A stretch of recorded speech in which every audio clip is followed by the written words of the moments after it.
Blog Talk Radio.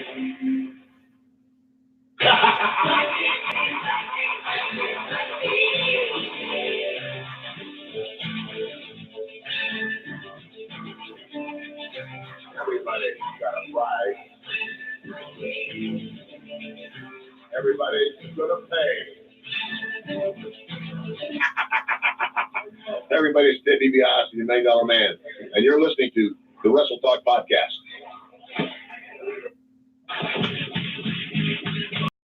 Without the night out, you're tuning to Wrestle Talk.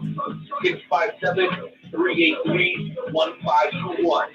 We'll be discussing WWE, NXT, the Underground, ROH, fantasy wrestling, and we have some of the best guest interviews for professional and independent wrestling you've ever heard. And I'm Joe Lane. Ladies and gentlemen, fasten your seatbelts, keep your arms in the vehicle at all times. Let's talk in 5, 4, 3, 2, 1. Enjoy the ride. What's up, Wrestle Talk fans and family? It's that time once again. It is 8 o'clock on Wednesday night. It is time for the Wrestle Talk podcast with Joe and Renee. And if you're listening to the sound of my voice, you have made a very, very smart decision. We're not the Stone Cold Steve Austin podcast. We're not the Jim Ross podcast. We're not the Jim Cornette podcast. We are the Wrestle Talk podcast with Joe and Renee. And if you're listening to us, ladies and gentlemen, we thank you. What I want you to do is pop whatever drink you got in your hand, whether it's beer, water, soda, milk, whatever it is, put it into your Wrestle Talk podcast mug that you can buy on WrestleTalkPodcast.com. If you have not got your mug yet, what the hell are you waiting for? Get yourself one of these mugs that makes the really taste better. I don't know what it is. I don't know what it's made of, but it makes the beer taste better. So, ladies and gentlemen, I salute you.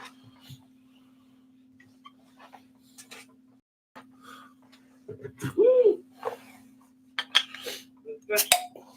All right, ladies and gentlemen, let me go and speak to the man, the myth, the legend, the man that needs no introduction. The Night Owl.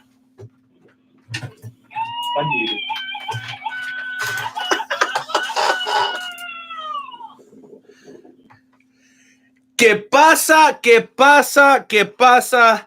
Loyal members of the Wrestle Talk family. It is indeed I, your boy, the Night Owl, ready to roll, ready to kill it for episode 256 of the Wrestle Talk podcast. Intern Timmy, can I get that Mexican yell one more time for episode 256 of the Wrestle Talk podcast with Joe and Renee? Gosh damn it.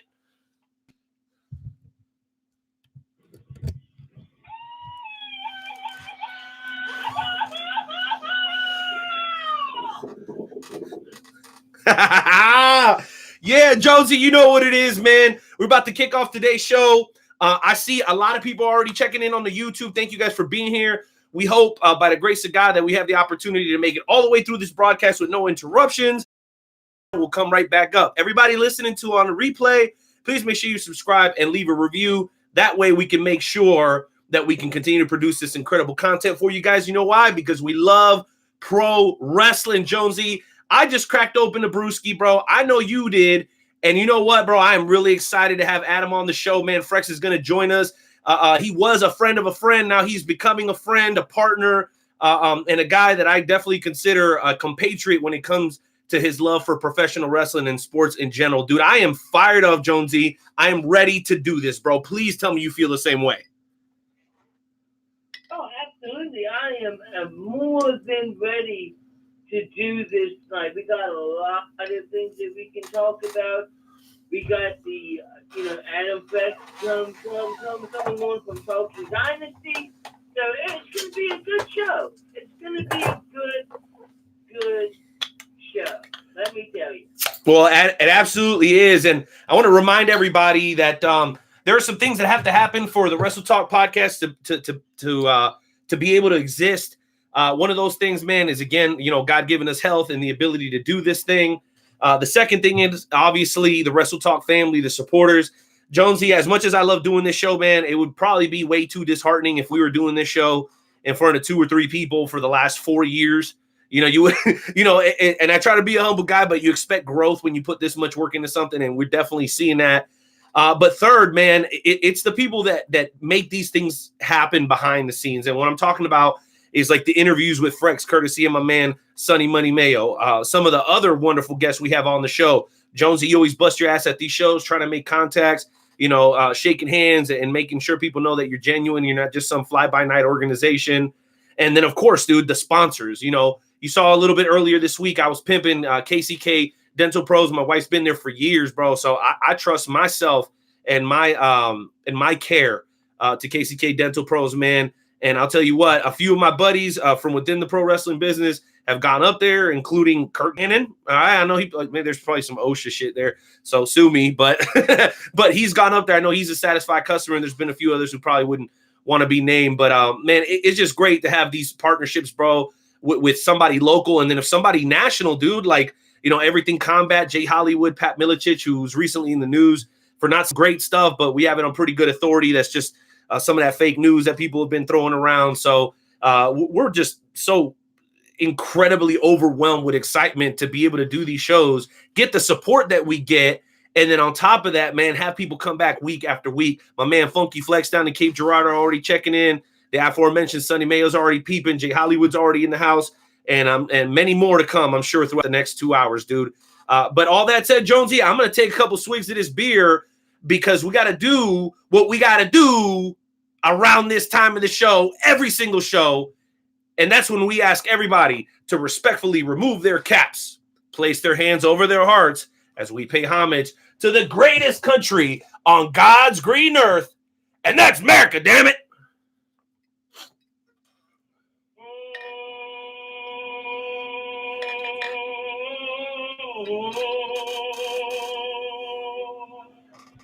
Oh, say, can you see? And the rocket, uh-oh. I'll make up for it now. Oh, the land of the free.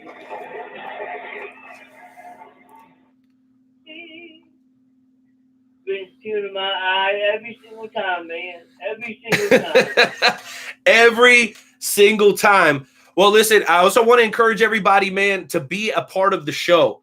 I've noticed, Jonesy, that our listenership has continued to grow over these last couple of months. And also, as that growth has happened, we've also started to notice that the callers were getting more interaction with the people that have been listening to the show for a while.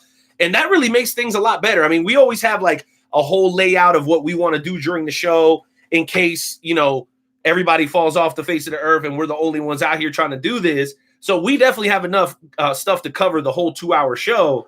But that's no fun, man. We want to hear from you guys. And it's real simple to get in touch with us. You can always comment through social media, obviously the YouTube live feed. But the very best way to do that, Jonesy, as you know, is for them to dial the number and call in live, which not only will you be live broadcast, you'll also be archived at blogtalkradio.com/Wrestle Talk Podcast. Why don't you drop the number on the people, man? The number is 657-383-1521. Ladies and gentlemen, that is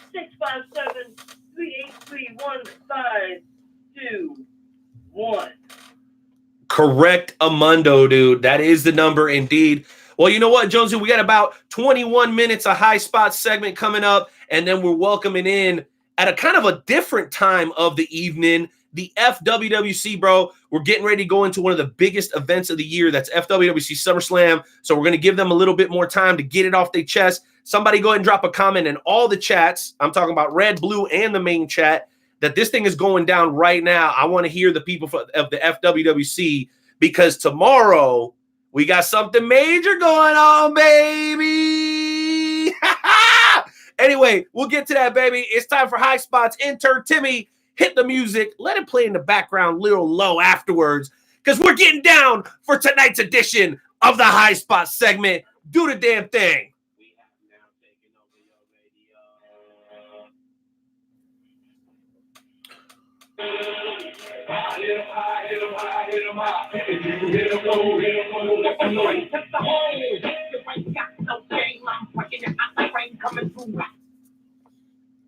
Oh, right, ladies and gentlemen. So, yeah, there's a lot that we can talk about. I think that the one thing we wanted to talk about, which is something major, is AEW has finally announced when they are going to debut on TNT. And that date is October the 2nd. They're going to be on Wednesdays from 8 until 10. And the first episode is being broadcast live from the nation's capital, Washington, D.C., which is only a subway ride away from yours truly. I'm not sure if I'm gonna try to make that or not, because I can almost guarantee you that with it being the first show, it's probably going to sell out very, very, very quickly, if you know what I mean. So, what do you think about that? When we are going to be contending with AEW on Wednesday night. The same time AEW is going on, the Wrestle Talk podcast will be going on at the same time, 8 o'clock to 10 o'clock. Okay, so you want to know the truth, man? I did not know that. I got a bunch of stuff about AEW here. I watched like the first 3 or 4 matches so far. Like I didn't know that. I didn't know that they were going to run opposite of the Wrestle Talk podcast. Wow. Yeah. Well, I'm going to tell you the truth, Jonesy. I don't know what we're going to do. I know that we're smart enough to not run on Monday and Tuesday. And I don't think we'll ever do that, at least not for the foreseeable future. But running on Wednesdays opposite of AEW, I'm going to venture to say that unless, and now, is this going to be straight on TNT? Because I've heard people talking about it's going to be on TNT Drama. Is it going to be on TNT or is it going to be on TNT? I believe, if I am not mistaken, it is going to be on. It says the announcement I have says that it is begin airing live weekly shows on TNT. It doesn't say TNT Drama. It just says TNT.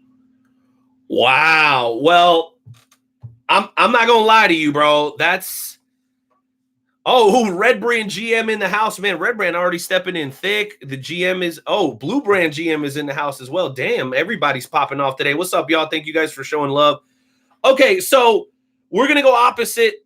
Here's the thing: during the NBA season, I don't want to do Thursdays because I love the NBA. That's like one of my few leisure things that I like to do. And I know Friday for most people makes no sense because that's when everybody goes out.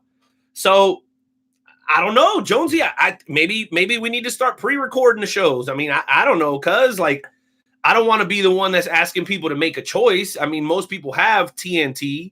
I can't really do it earlier, and I don't know, bro. You guys will just have to stay tuned in and find out what happens with the Wrestle Talk podcast. Maybe we'll give it a run to episode 300 and hang them up. I don't know, cuz I mean, there's so much good wrestling on. Why would anybody, want to listen to a podcast when they have wrestling every day of the week? I don't know. I'm conflicted as hell. What should we do? I'm confused. I agree. I agree. But you know what? I think that when that happens, we make that decision when that happens. I mean, that's really the only thing that we can do, and we're definitely going to figure it out. We are definitely going to figure it out. And ladies and gentlemen, speaking about AEW, entertain me back and hit that breaking news. Breaking news, man. On fire tonight, Jonesy. Ladies and gentlemen, there is an upcoming AEW reunion that is going to bring together beloved stars of yestermonth. That's right, despite despite branding itself as alternative to WWE, AEW is being criticized as a derivative following the announcement today of its upcoming AEW reunion event, which promises to bring together top stars from AEW's 6-month history. That's right. They already have AEW legends such as Cody Rhodes and the Young Bucks, Chris Jericho, and many others are going to be part of this AEW reunion show, brought to you courtesy of Kayfabe News. Man, what the hell are you talking about, Jonesy? How can they have a reunion if they only had a month's worth of shows? Are you serious? Are you serious? It's a 1-month reunion? Who the hell comes up with this shit? If it's on the internet, then it's got to be true. That's awesome, bro. Man, that would be crazy, bro. But I wanted to send a special shout out to our friends over at kayfabenews.com. Man, you always get me with that, bro. I always think you're going to bring some real news. You did, though. I had no idea that they were going to run Wednesdays. I figured it was going to happen eventually. I just didn't expect it to be like right now at the beginning of the show. I dig it, bro. I absolutely dig it. I dig it. I'm happy for them, bro. But that kayfabe news, bro, you threw me all the way the hell off. I had to take the glasses off for that one. Well, absolutely. I aim to please, ladies and gentlemen. That is what I do. I aim to please. And that's not it, ladies and gentlemen. We have a second breaking news. So Agent Timmy, if you can please hit that breaking news again. Ladies and gentlemen, this is absolutely amazing. This just in, Donald Trump has informed that Iron Sheik as the ambassador to Iran. The WWE Hall of Fame President Donald Trump said today that his newly appointed ambassador to Iran is the Iron Sheik, and he will make Iran humble again. They're going to be very humble, so humble, and if not, then Iron Sheik has been given permission to break everybody's back in the camel clutch. Once again, brought to you by Kayfabe News. I can't anymore. I can't do this with you. I'm trying to have a serious show today, man. I got way more people to man, geez Louise, man. I'm sitting here looking at my notes. Oh, okay. So real quick, before you come in with more shenanigans, Jonesy, let me make sure that I say this. So on August 11th, we're doing something special. We only do this 4 times a year, Jonesy. You know exactly what I'm getting at. FWWC SummerSlam, presented by the Wrestle Talk podcast at Esports Bar KC, is going down. Okay. You guys know we bring the pain, the best video game tournaments, the best atmosphere to watch pro wrestling, local independent talent, signing autographs, taking pictures, hanging out, talking with you or whatever, chopping it up, telling you their road stories. Because there's only one thing better than hearing a road story like on a podcast, like the Wrestle Talk podcast. It's actually hearing it straight from the guys themselves. So it's going to be fresh, bro. Be Will and the good folks over there at Esports Bar KC and Shawnee, they open up their doors to us, man. They got a beautiful, clean, brand new facility, about 50 televisions in there, and you can video game your ass off all night for $10. Okay. It's pretty dope. And then obviously to just come in and watch the pay-per-view, there's a cover there, but if you buy them early, it's only $5. I mean, what more can you ask for? Dude, I'm really, really excited for it. And it's cool because it's going to come off the heels of another event, which we're going to talk to Frecks about here in about 15 minutes. Oh, not 15 minutes. I'm sorry. To going into the second hour. So he's going to tell us about his event, which is just the day before that at the same location, bro. So it's going to be a crazy ass weekend for anybody who's coming from out of town, like you guys always do for our events. The day before, we're either going to be able to watch NXT somewhere else, or guess what? We're going to be able to watch the Chiefs game, baby, because it's almost Chiefs football season. Chiefs.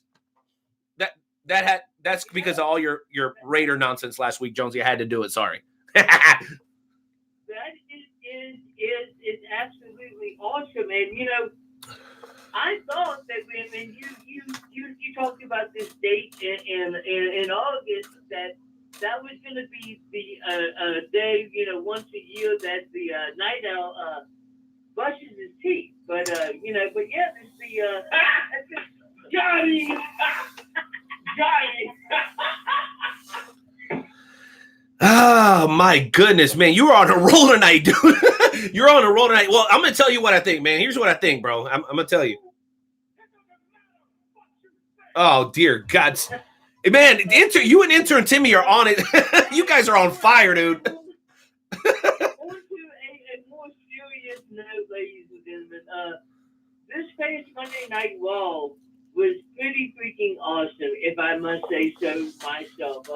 You know, watching Monday Night Raw and doing the Attitude Era, you know, this brought back a lot of memories. The only thing that I really wanted, and I was hoping it was going to happen, was that Stone Cold was going to end up stunning somebody in the wrestling. Somebody was going to, when they brought everybody down to the ring, I was like, here we go. Here we go. Somebody's going to be drinking a beer and they're going to end up getting stunned. And it didn't happen. And it made me so mad. I was like, why couldn't you just do that just one more time? Well, I'll tell you why. I'll tell you why, bro. So the last time he did it, it was the stunner that he gave Xavier Woods. I believe it was at a Mania, and Xavier Woods and the New Day, they were trying to get Stone Cold to like dance along with them or whatever. And he kind of did this old like 1940s, 50s jig that you guys might be able to see me do through the YouTube feed. So he did that, and then bow, Austin caught him with the stunner. But then, bro, believe it or not, it wasn't his tailbone or nothing. It was actually his elbow that he dislocated. He came off to the left side and dislocated his left elbow. And I listened to his show. I'm a huge fan, obviously, like everybody else. So that's how I found out about it. So that might have something to do with it. But, bro, here's my question.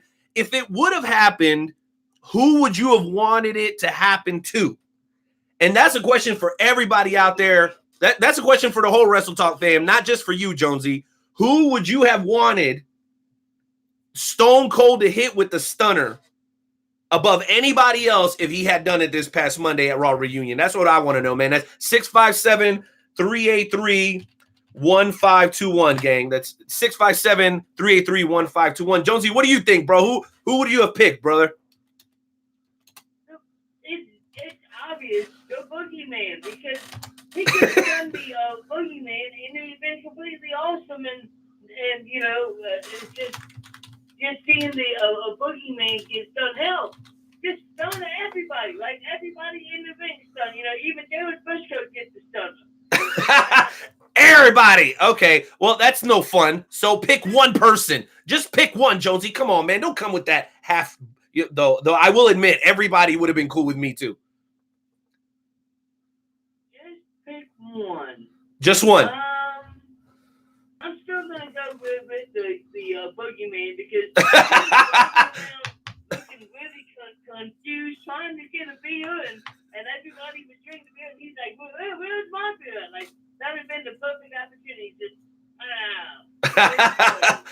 that would have been fresh. Well, listen, we got a bunch of callers on the line, guys. We got the FWWC coming up in just a few minutes too.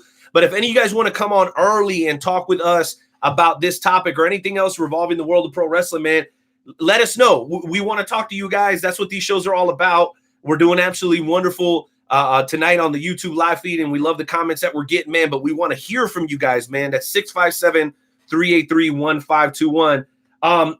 Jonesy, I'm pretty damn excited to think about the idea that Stone Cold Steve Austin could have stunned somebody. And I don't know the kind of reaction that I'm going to get.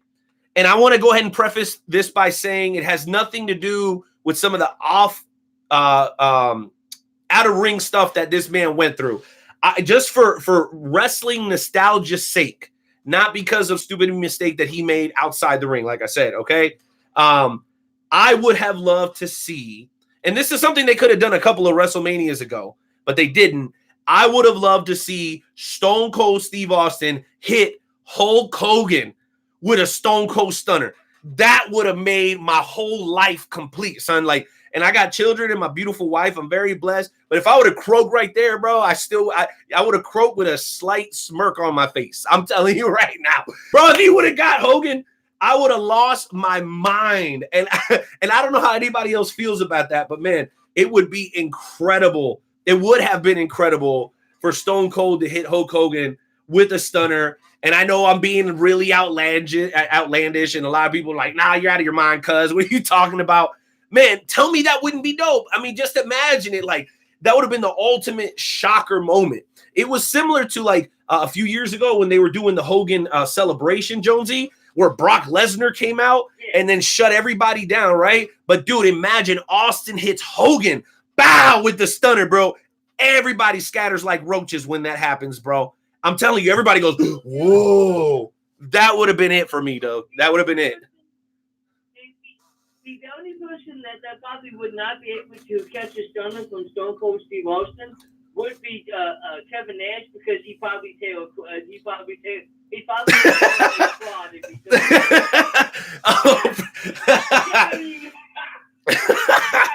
It's true. Well, hey, listen, I want to say something about Kevin Nash real quick, Jonesy. So I went back and watched that celebration a few times just to see kind of what different people were doing in the ring. And there was this one point where Nash was trying to get to Austin so bad, bro. He looked like me when I got to be $1 Million Man, because $1 Million Man was like maybe not my favorite wrestler ever, but he's one of the most, like, as being a kid, he's one of the ones that comes to mind the most. So you kind of get that like real nostalgia moment. Bro, you could see Nash was like, come on. Like, he was waiting for Austin to come down, and Austin kind of halfway walked past him, and you could see the disappointment in his face. And it's sad because I've been there, because I'm a fan of not just wrestlers, obviously. Dude, I was in the same building with Dr. J and Clyde Drexler last weekend. Like, you know, you see these guys and they're your heroes, and you want to be able to walk up to them and shake their hand. But it's crazy because Nash and Austin are friends. They had drink wine together and stuff before. I've heard podcasts and stuff where they've done it. But you could just see it. So anybody who didn't catch that, go back and watch it. It's like very sweet, but it's also kind of sad because you could tell Nash is like feeling a little neglected for a little bit, bro. Kind of like Seth Rollins did when he got left out of the little circle. It was just like that, dude. It's the funniest thing ever. Absolutely. Well, you know what? Let's get some info from some of these other callers, because we have quite a few callers tonight. So let's go ahead and get somebody that's called in for the second time in 2 weeks. Ladies and gentlemen, Sonny Money Mayor. I know he has something to say about this reunion and who he would like to have got taken the stunner from Stone Cold Steve Austin. Sonny, you are on the line, sir. Gentlemen, thank you for taking my call. How are you guys doing tonight? We're doing good. So the question tonight, who do you think should have taken the stunner in the middle of the ring if anybody from Monday Night Raw this past Monday could have taken a stunner? Any of those legends that were in the ring? All right, let me not go too far off grid with this, but look, I called in last week for the first time in a long time, and I was on the side saying that WWE was doing good booking, and I was really excited for this Raw reunion show, and it disappointed me. It disappointed me. I think it disappointed a lot of people, but it disappointed me. Listen, to me, this is how it should have went down. They should have had all the legends in the ring. They should have had Vince and Shane come out, and they should have been Vince sitting there running down every legend in the ring saying, you guys wouldn't have been nothing without me. You wouldn't have been nothing without the McMahon name. You wouldn't have been nothing without WWE. And Owens and Austin should have hit simultaneously stunners on Shane and Vince and had a beer bash to end the show. That's how I would have finished Raw. That would have been good. I could have seen that, but and I don't think that there was anything that they were trying to do. But yeah, I can see that. That would have been kind of cool. And I'll say that. What I want to know is. Hey, I want to comment on that. I want to comment on that. I think that would have been absolutely spectacular. Like that, I don't think there's a better way to write that show last night than to do it that way. Unfortunately, as you know, Mayo, they are not looking to specifically appease this demographic of the pro wrestling community, which is you and me and the Wrestle Talk fam. They went with a more surefire type deal, right? Where nobody had an opportunity to really botch anything. And they played it safe, which is what they've been criticized for so much. You can say what you want about AEW. Those guys take a lot of risk, like hiring Joey Janela. But that's another conversation, okay? I'm just saying, I would have been, listen, and I was fighting, Jonesy, you remember last week, I was defending them for taking some risks and being ballsy with what they did with Kevin, but they're not ready to take that next step, Mayo. They're not. I wish they were. I know you wish they were. Maybe Jonesy doesn't agree. I don't know. But let me tell you, for this demographic, the hardcore wrestling fan, not hardcore wrestling fan, but like the serious wrestling fan, there's no better way to have booked that, bro. That's fantastic booking by you. Who did you steal it from?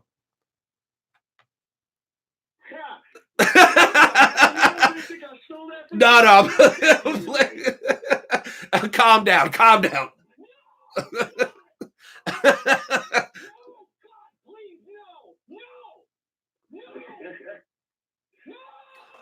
Okay, go ahead, bro. Carry on. All right, well, look, the only other question I got regarding this Raw reunion, and maybe you guys can help me out answering this.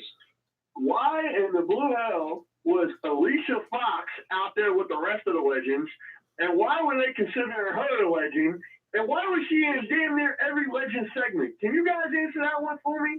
Because I she is a legend. I agree with Jonesy. She's been with the WWE for like over 10 years.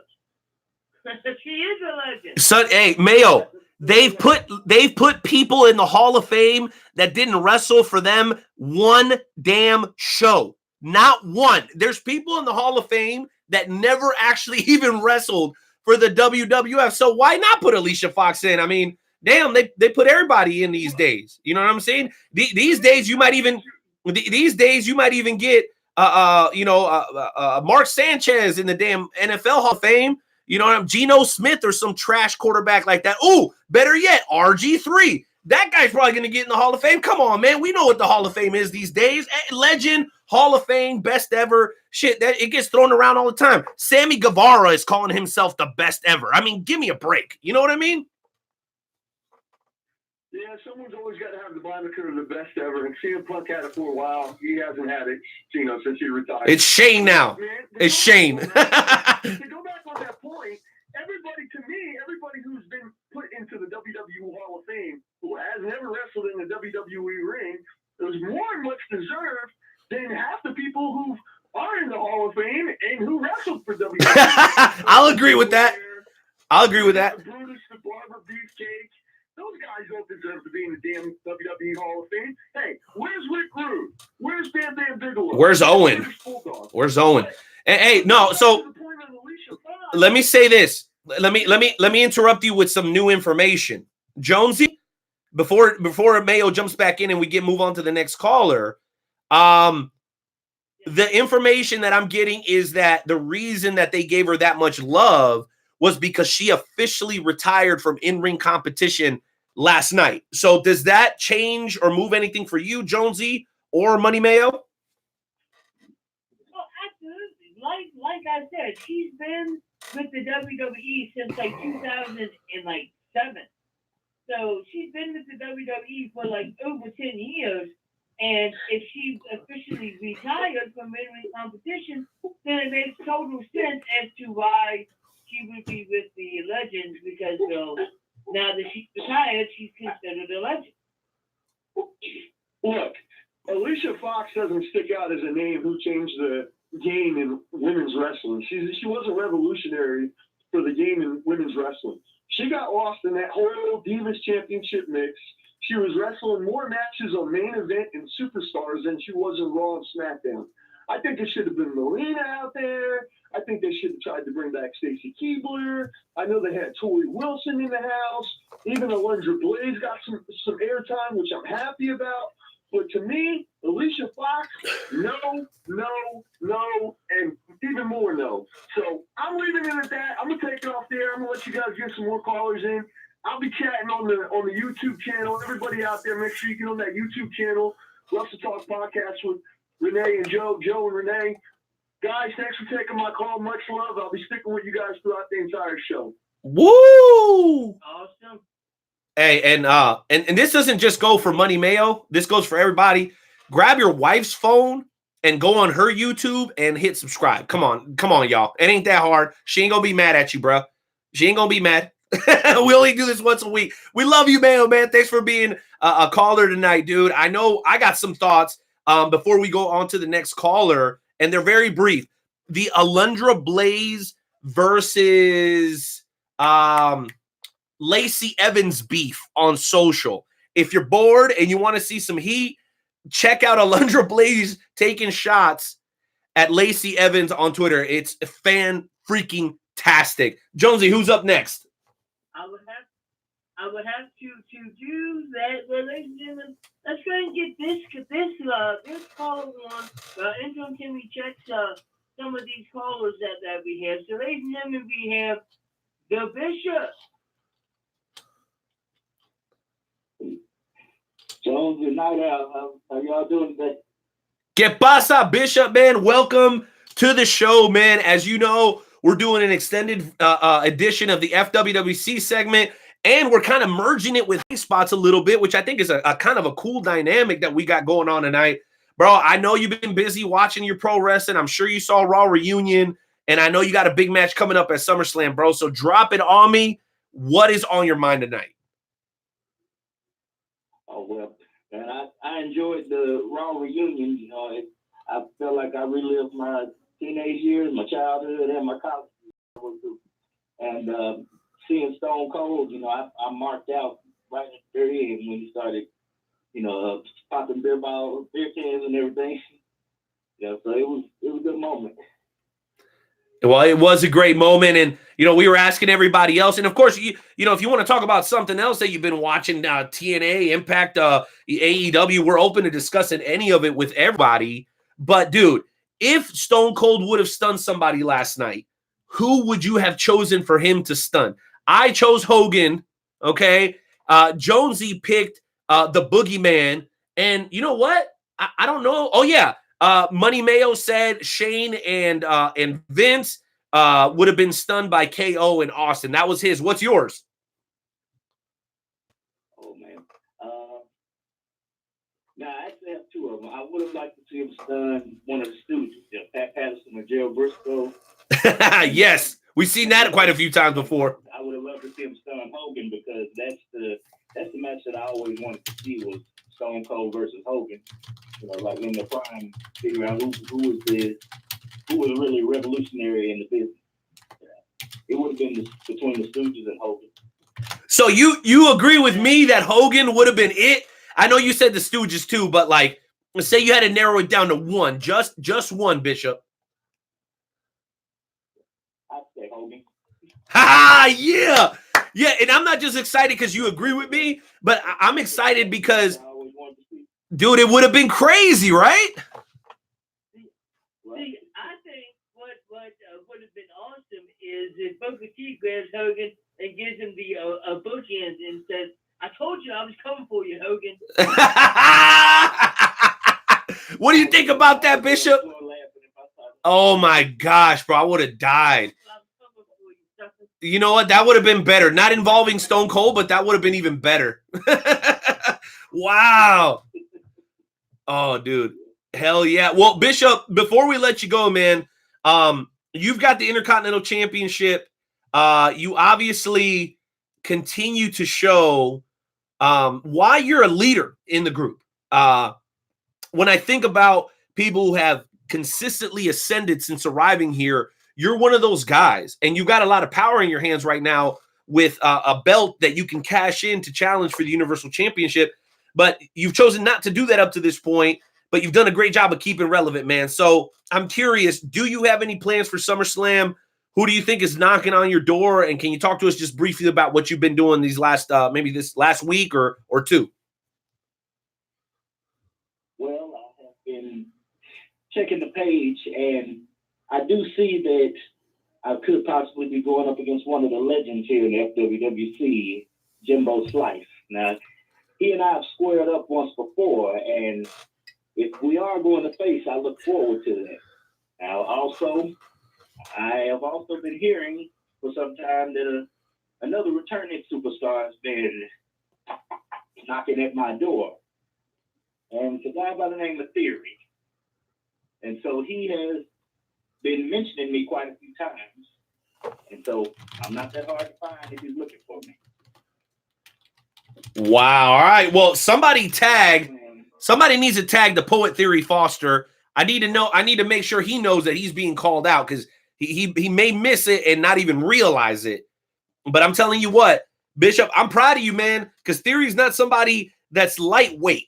He comes in and he throws some pretty big punches. I mean, literally, I'll be honest, this is a complete shoot. Like, we had somebody leave the group once because they got their feelings so hurt by his trash talking. And as far as I'm concerned, it was PG-13. But he got in this dude's head so bad. Jonesy, I know you know what I'm talking about. Theory's scared off a competitor, dude. Not everybody does that. You get what I'm saying? So I hope you know what you're asking for, Bishop. We'll just see what happens. You know, when I'm called out, I have to answer. Indeed. Ladies and gentlemen. So thank you, Bishop, for calling in. Any final comments before we let you go? I'm ready. I'm excited about SummerSlam and defending the IC title, and I do have plans of cashing it in soon and very soon. Oh, there you go, ladies and gentlemen. You never know. Woo! Exactly what happened. I don't know who this Bishop guy is. I don't know who any of these people in the FWWC are. All I remember is I was in a match and I woke up in a hospital. So I don't know who any of these people are. I really don't. So you're gonna have to introduce myself to these people, I guess, again. And yeah, I don't know. Jonesy, you told me you were in the hospital for hemorrhoids. Now you're telling me that? No. Yes. No, you sounded like you were groggy or drunk.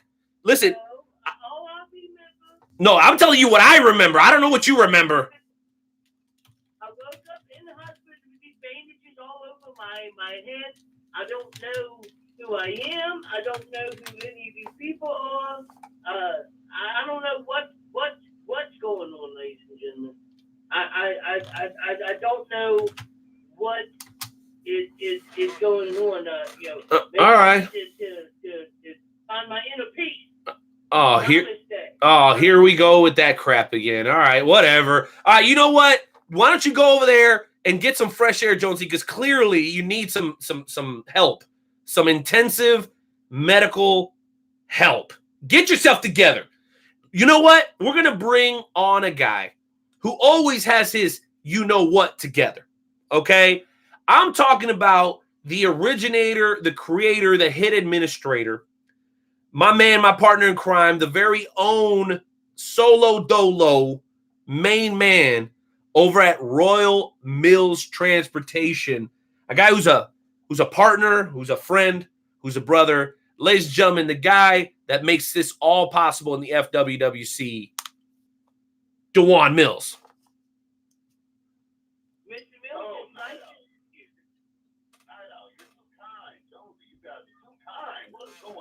We love you, bro. We love you. It is nice to meet you, Mr. Mills. It's nice to meet you. Lord. Okay. Jonesy, we've been knowing each other. Well, allow me to remind you, but you and I have been knowing each other the better part of nearly 5 years now. And I will be upfront and honest with you, sir. I'm not buying it. Let's just keep it real. You used to and say you lost the memory and all this other crap. We already know how you play it. Nightmare Jones, Alexander Jones, Indiana Jones. Indiana Jones. Wow. Well, listen. We can make this a therapeutic session, or we can talk business. Mr. Mills, I'm not going to ask you any specific questions because I don't know how locked into the FWWC you've been. But what I am going to ask you about is SummerSlam. FWWC SummerSlam, where we're going to see the tag championships up for grabs for the first time in about 3 months. We're going to see the Warriors Heart Championship be defended by obviously its champion, Daniel Grimm. We're going to see the FHC and the UHC be defended by their respective champions, DJZ for blue and El Mataratas for red.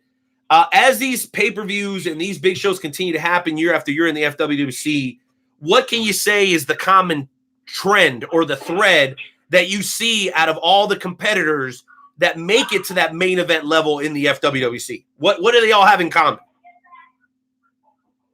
Consistency, commitment, and perseverance, if I said that word. I went to Kansas City school district, so I might have said that screwed up. Jeez Louise, dude. But honestly, passion, man, passion. You know, I go in the whole run of how long the group has been, 8 years, been around, but the one thing that all these guys have in them, man, is passion. Passion for professional wrestling, passion for fantasy wrestling, passion for just the art, if you will, for competing, you know, posting their promos, putting all their all into the character, and just making the thing happen.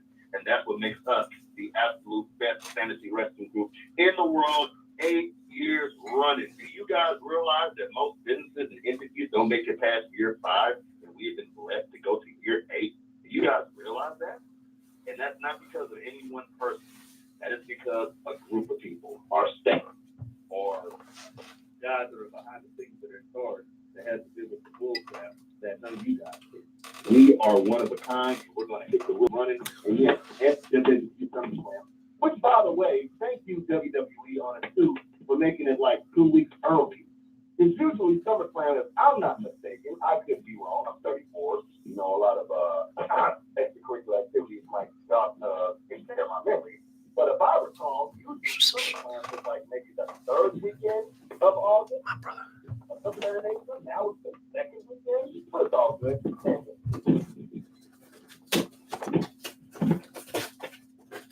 All right, we're gonna go ahead and put Dewan on hold for a second because I think the audio got a little choppy. But you heard what he said, Jonesy. I have to agree, dude. It is about that time. It's for the best of the best to come out of the woodwork. We have been doing this for 8 years, and there's a reason we call ourselves the premier fantasy wrestling promotion in the in the world.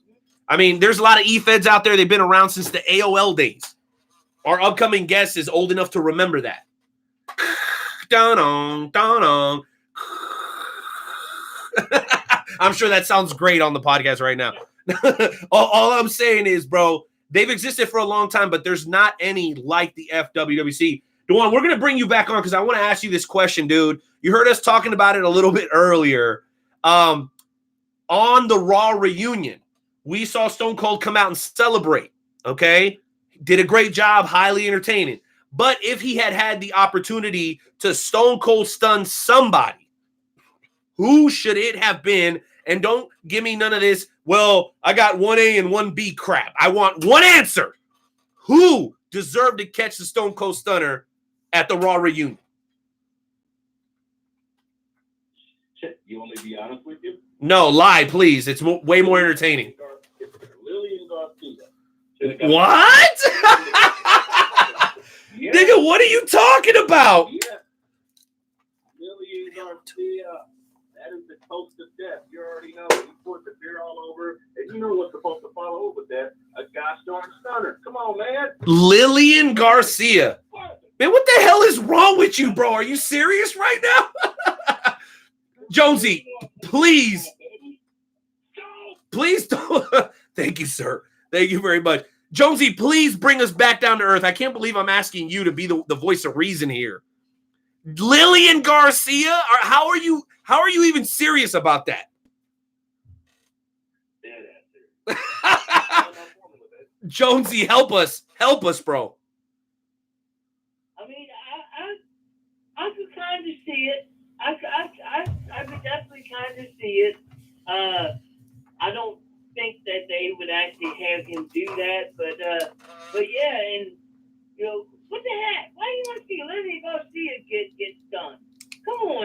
Devon. real tight. What's wrong Real with tight. you? Man. Exactly. Well, Dewan, like we do with everybody else on the show, bro, we're going to ask you what other thoughts do you have, whether it be concerning pro wrestling, fantasy wrestling, dude. It's absolutely up to you. You know, it's nothing but love and respect, man. You give me the opportunity to come in and take, part ownership of the FWMC, and hopefully I've done you proud, man, because we're doing big things. And thanks to what we're doing over at esports, we actually opened up the door to somebody else who's doing something real big at esports. You'll find out about that here in about 5 to 10 minutes, okay? I'm telling you, it's a beautiful thing when the community comes together. Latinos, Morenos, Güeros, everybody just showing love to each other, man. It's such a beautiful, beautiful thing, man. I could not be any prouder. It's almost like we're talking Dynasty here. You understand what I'm saying? What are your final thoughts, Mills? I'm gonna keep it real. We've been talking about Raw a lot, but had anybody talk about SmackDown? Had anybody talk about? And a lot of people don't remember this. They don't remember the epic rivalry between one Randy Orton and one Kofi Kingston back in, what was that, 2007, 6, 7, 8, one of those damn years. I am excited to see this because honestly, I've always been a Randy Orton fan. He might have been a little bit of an a-hole back in the day, but he is still a locker room leader. I'm looking more forward to this match at SummerSlam than I'm honestly looking forward to seeing Brock Lesnar wrestle for the 12th time. So I know it's going to be some old school smash mouth, a little bit of shooting. Will Kofi drop the title? I don't know, but if he did, to give Randy one more shot at it, hey, a lot of people don't think Randy's a good champion, but guess what? He's a damn good heel and he knows how to perform. So that's my personal opinion, man.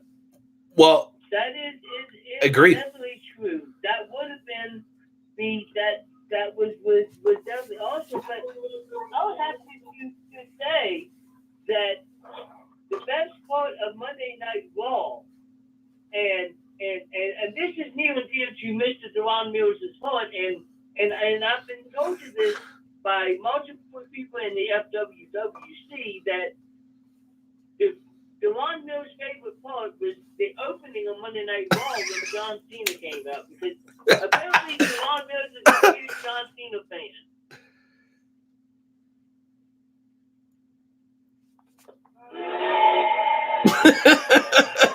Oh my gosh. Wow.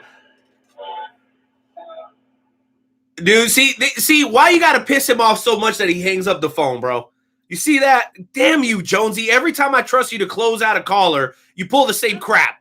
I mean, come on, man. I'm just saying, I'm not in my right mind. I'm just saying what I was told by other people in the FWWC, and let's go and get our next caller in. And ladies and gentlemen, this caller has been coming to the hospital every day to see Nightmare Jones. He was there when I woke up in the hospital. Tank Westbrook. What's going on, Tank? How you doing, buddy? Good to see you. I'm glad to hear that you're talking and you're up and moving. I'm just so glad to hear it. How are you doing right now? Yeah. It's not hot in here. No, sure. Is it hot in here? Can you hear me? Oh, no, I'm straight. I think he's speechless. Oh, you're high. No, hot. Oh. What? Well, I'm glad he's speechless. So, what have they been eating today?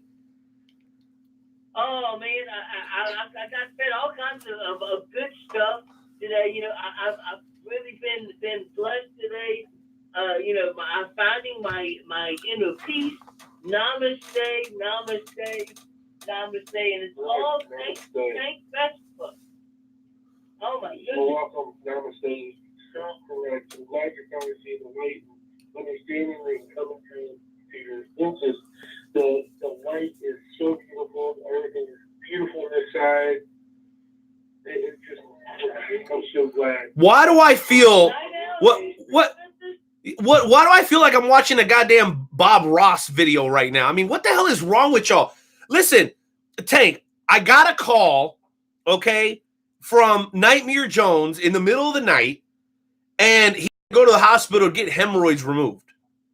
And I was like, all right, cool. All right, you're going to be out of action next week? He's like, I'm not sure. And then all of a sudden he comes back and he's like, I don't know anybody. And then, but he remembers you for some reason because you've been visiting him in the hospital. what the hell's going on with you two? I'm confused. The listeners of the Wrestle Talk podcast are confused. What are y'all up to? Are you guys coming out of the closet or something? I mean, what the hell?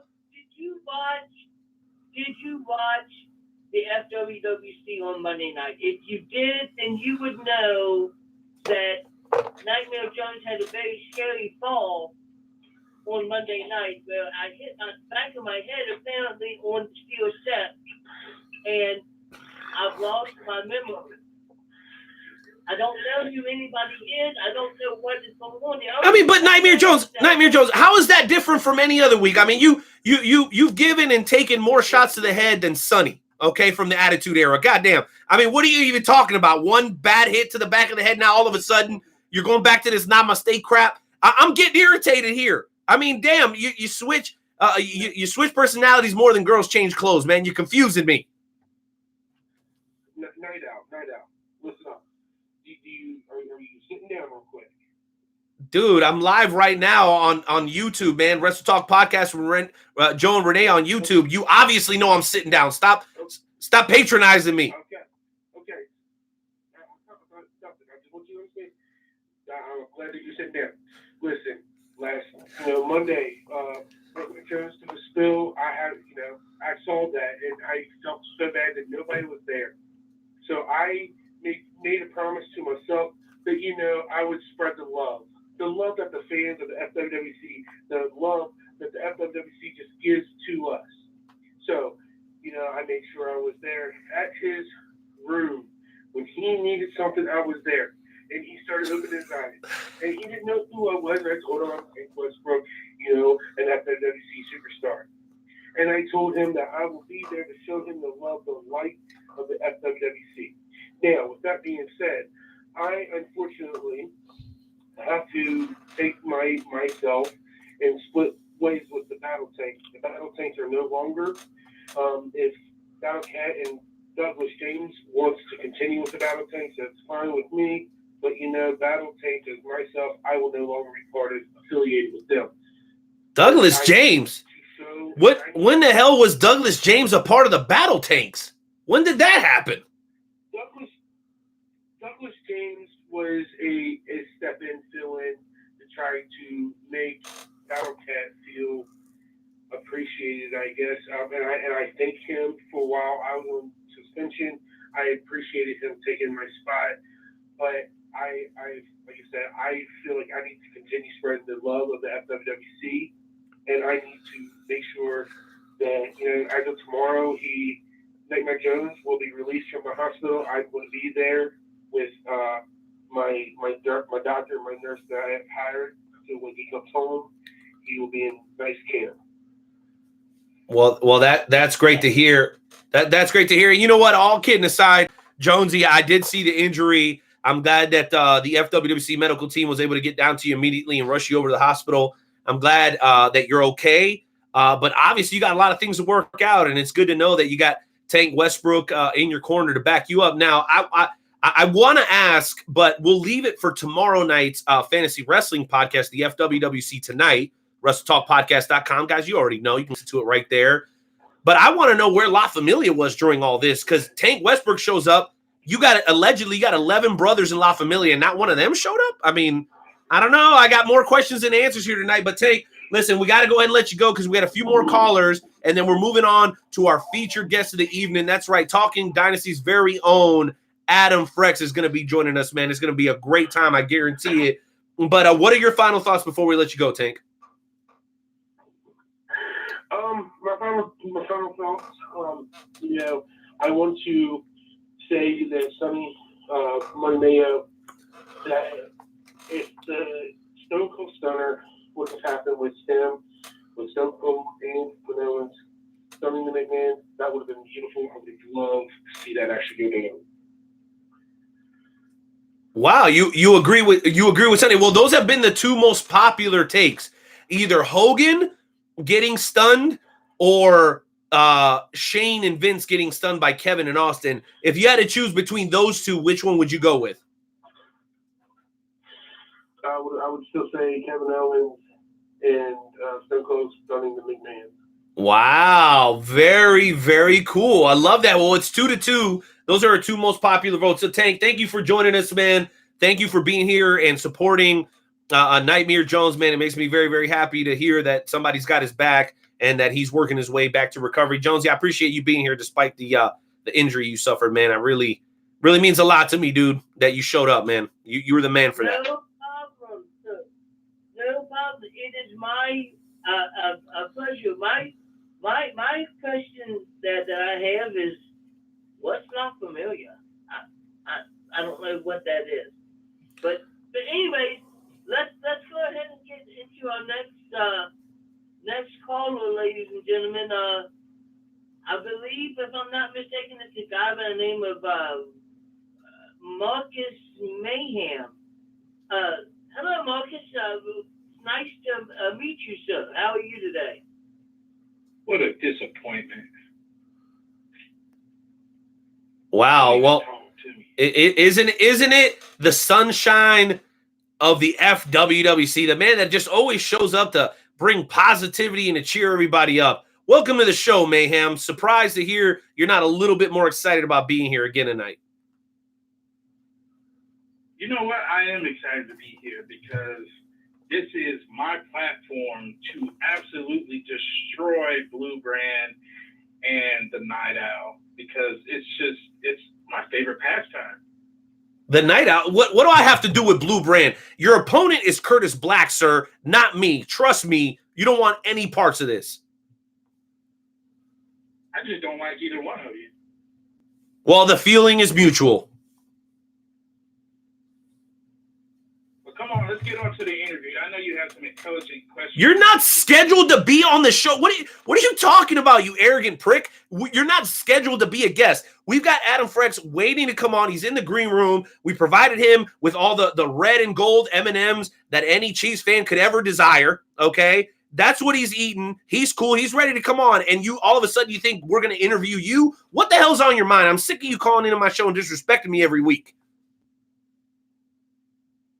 Well, someone must have forgot to slip you the memo that the best GM of all time, Marcus Mayhem, was coming on before Mr. Adams. So I'm sorry you didn't get that note, but here I am, and I am ready for my interview. So you guys can do your job that you get paid for. Okay, well then you and the okay, well that's fine. Then you and the guy that rides the short yellow bus that can't even remember his own name, you guys can enter each other. How about that? I'll just sit here and drink my Modelo, courtesy of the Talking Dynasty podcast on SoundCloud. I'll just sit here and drink my shit, and y'all have a great interview. Screw both of you. What kind of classless podcast is this to treat your special guest this way? I can't believe it. Oh, you're damn right you're special. You're special as special gets. You're going to ask me about how great of a job I am and why we're beating blue. These are the important topics in the FWWC. I can't handle this crap. Okay, gentlemen, I think that what we need to do right now is just take a couple deep breaths and just get rid of all this negativity because all this negativity is hurting my head. All right. I do have a question. And wait a minute. Negativity I got left in my foot, I'm going to shove up your ass if you keep on with this bull crap. Okay. Well, listen, Mayhem, you ain't going to do shit. Okay. So just let's start there. Okay. I got one question for you. Okay. You right now have the ability to bring on the hottest faction free agent in the FWWC. We heard earlier tonight that Tank got divorced with Battle Cat, and Battle Cat is now looking for his 8th faction. He's on his 8th freaking faction during his time in the world's premier fantasy wrestling promotion, the FWWC. The question is, how soon will that invitation into La Familia, how long will it take to get to Battle Cat's house down in the jungle, in the trailer parks of Western Florida? How long is it gonna take for that invitation to arrive? Because we all know he's going to be announced as the newest member to La Familia Worldwide.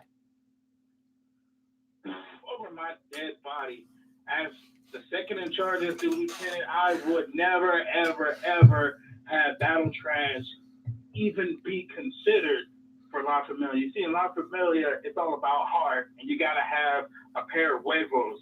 if he has none of that, okay? He can go crawl to someone else. I mean, I guess SOF could use him. I mean, they got DJZ, so they can use another crumb bum to be on their squad.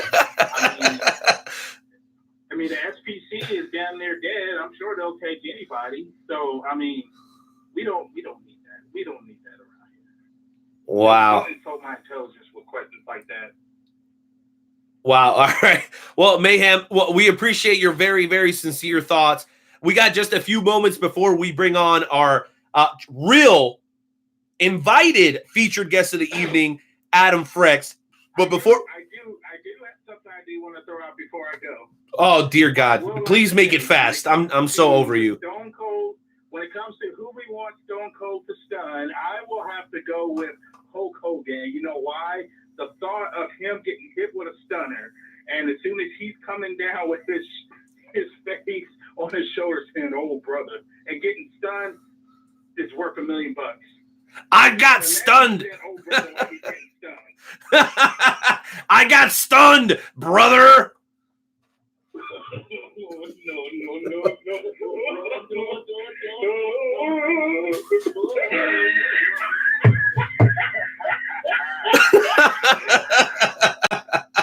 All right, ladies and gentlemen, that was Mayhem, Red Brand General Manager of the FWC. You can hear him tomorrow night at WrestleTalkPodcast.com. That's the FWWC Tonight podcast. 1 full hour of nothing but fantasy wrestling. Well, listen, that show is fantastic, but this show has to move on to our featured guest. I've got 2 other people left on the line, and I don't want to be disrespectful because they've been waiting. And so we're going to give each of you guys 1 minute to come on, join us on the show, and tell us what you got on your mind concerning the question of the night, anything else revolving around the world of pro wrestling, or anything involving the FWWC. We'll kick it off with Remy Ricks, and we'll close it out with Voorhees. Then we'll go to break. Then we'll come back with Talking Dynasty's very own Adam Frecks. Let's go ahead and bring on the next caller. Remy Ricks, it's very nice to meet you, sir. How are you today? Man, don't play that crap with me. I talk to you every week, dog. You may hit your head, but you still know who the hell we are. Exactly. Good. How you doing, Night I don't know what you're talking about. I do not know who But you are. I just wanted to speak on and see. I say Battle Cat's getting all in his feelings after the announcements and stuff that's been made. Look, dog, if you really feel a body, we can go. We done proved to people that I can go. So I see you gotta stay in your lane, newbie this, new bruh. If you really want to go, let's go. You know the deal. You know where to find me. That's all I gotta say. Wow. Remy Ricks gives 0 shits about Battle Cat, and that is very, very obvious. Well, going from one guy, one big, powerful dude that gives 0 shits to another, ladies and gentlemen, welcome back. Now, make sure hopefully you guys got a generator laying around somewhere, because the lights always seem to play tricks on us during the introduction of this character. And this guy lives the gimmick, ladies and gentlemen. I'm talking about the one, the only, the man that resides in Crystal Lake, Mike Voorhees.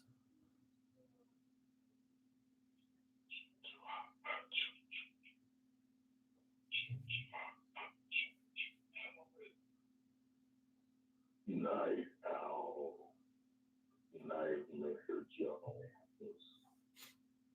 How are you doing, both of you? Well, I was doing great till I got these chills, man. I don't know what it is about that. Cha, cha, cha, ha, ha, ha. It always messes with me, bro. It always does. The real question is, Voorhees, what is up with Nightmare Jones? That's the real question. I couldn't possibly tell you. Maybe he's faced me one too many times, and I knocked his noggin way too many times.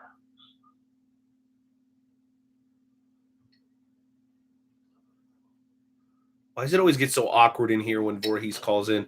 Okay, so I don't know what to say about oh my that. gosh. Kind of scared. Well, you should be. Why should you be? You should. Well, you walk around with a machete, okay? That says more than enough as far as I'm concerned. Well, Voorhees, I really only have one question because we really got to move on and take a quick break. I've heard rumblings that you will do whatever it takes to get into the Warriors Heart Championship match at FWWC SummerSlam. By the way, the watch party's going to be popping, baby, over at Esports Johnny. You already know, at Esports KC on Twitter. We're going to be doing it big over there, real big, okay? No machetes allowed, Voorhees. But I guess my question is, what and why is it so important for you to be involved in the Warriors Heart Championship match at one of the biggest shows of the year? The Warriors Heart champion, Daniel Graham, on separate occasions, has come out on top versus Voorhees. But this time, and I quote, as he said to himself, 3 times is a charm, and this time Voorhees will walk out the Warriors Heart champion.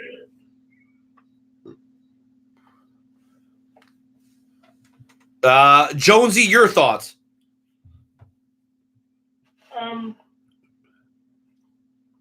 Warriors Heart champion. Oh my God! You know what? Shut the hell up. Ladies and gentlemen, thank you for tuning in during the FWWC segment. That's when we give the appropriate amount of time to the world's premier fantasy wrestling promotion. Listen, I'm going to be very honest here. I want you guys to look into my eyes when I say this. The FWWC took my fanhood as a professional wrestling fan, not just up a notch. I'm talking about 3, 4, 5, 6 notches. It's one thing to watch a professional wrestling event or a professional football event and enjoy it as a fan. It's a whole nother thing when you get involved into like fantasy football, for example. We all know somebody who's a fantasy football nut. Those guys with the Dynasty leagues that they keep the players from year to year. Those guys know more about football than the football players, okay? That's what the FWWC is for professional wrestling. We compete on Mondays. We compete on Tuesdays. We compete during the pay-per-views. And all we do is we make picks against each other. And in order to make it interesting, we cut promos. People are in character. And we even have these amazing parties that we do where everybody comes up, dressed out, killing it. And they're called the FWWC SummerSlam, WrestleMania, Royal Rumble, and Survivor Series watch parties at Esports, man. These things have really become huge. And I'll just tell you guys a quick story. We used to host parties at my place. And at one point, we had 45 people crammed in to my 950 square foot apartment.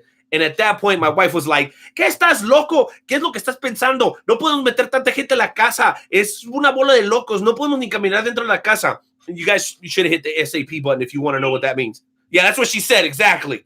All right. So I said, okay, it's time to do something different. We teamed up with my boy, DeJuan Mills, and figured out how to take this out to the pro wrestling community. And it's been a success ever since, man. And it's thanks to people like B-Will over at Esports that this is possible. We're doing it on August 11th, ladies and gentlemen, in Shawnee, Kansas, again at Esports. And it's going to be fantastic. We're going to have local wrestlers, discounted drinks. We're going to have unlimited gameplay for $10 the whole night. And it's only $5 to get in as long as you get your ticket early. Cash or PayPal only at the door for $7. So, guys, it's something real special that we got going on here. We want you to be a part of it. So if you've ever dreamed about being in professional wrestling, but you can't, you don't have the money, you don't have the ride, you don't have the time, maybe you're just a little bit too old to get into doing that much physicality, the FWWC is the place to be. Jonesy, I know you don't remember anything about the FWWC, bro, but do me a favor and tell me this.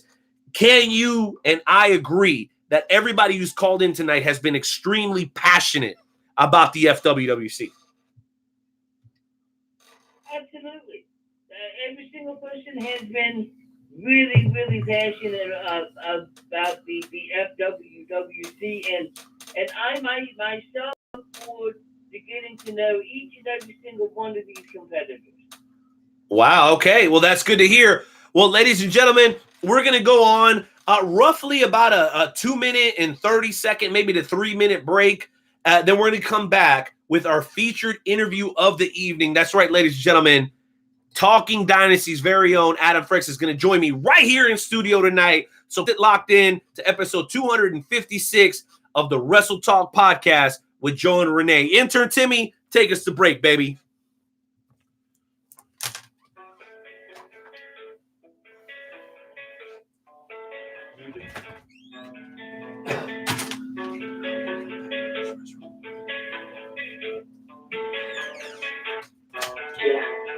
I don't believe in destiny. I just do what's best for me. Don't listen to my enemies. They're just full of jealousy. This legacy. You gon' see what's best for me. You gon' see success in me. You ain't seen the rest. I just wanna be the best at what I know. Better than the rest, just watch me grow. Put me to the test and watch me go. This is my quest, I'ma make it on. They call me obsessive, all I know.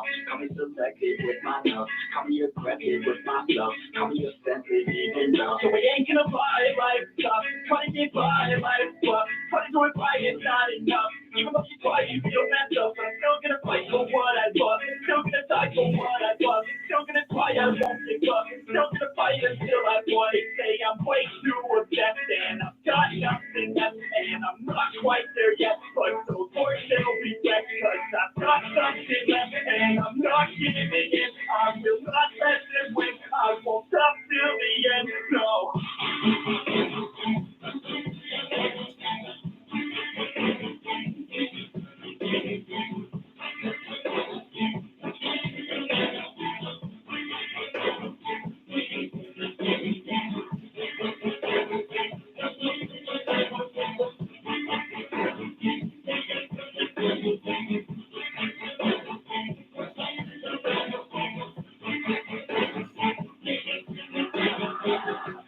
Injury, mentally and physically, studied them religiously, so I don't repeat history. And people only get to me, they don't want a victory, bad enough to get it through. They'd rather just go read it, be and the journey. I've been on the 13, working hard and learning, never stopping searching. It's burning, all this passion hurts me. I feel passion working, riding down this road. No, I'm not okay. I just wanna be something. I don't wanna be nothing within all the boys. No, I'm not alright. I'm never getting right, but I'll tell you I'm just fine. So you need me a boss. They say I'm way too obsessed and I've got nothing left and I'm not quite there yet. But those boys will be back cause I've got something left and I'm not giving in. I will not let them win. I won't stop till the end. No.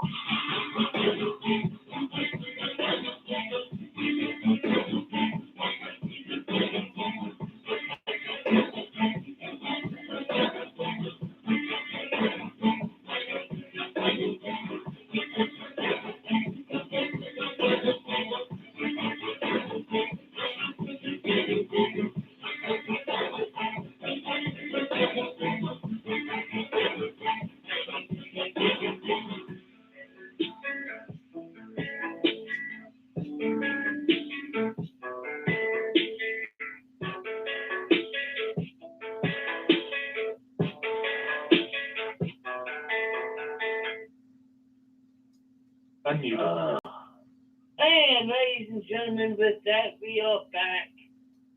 Woo! That was a pretty good break song, and the best part about that is that it's not a song that's going to get us flagged. You can look up songs on YouTube that won't get you flagged. So, be good at it without having to worry about getting copyrighted and stuff. Isn't that awesome, Night Owl?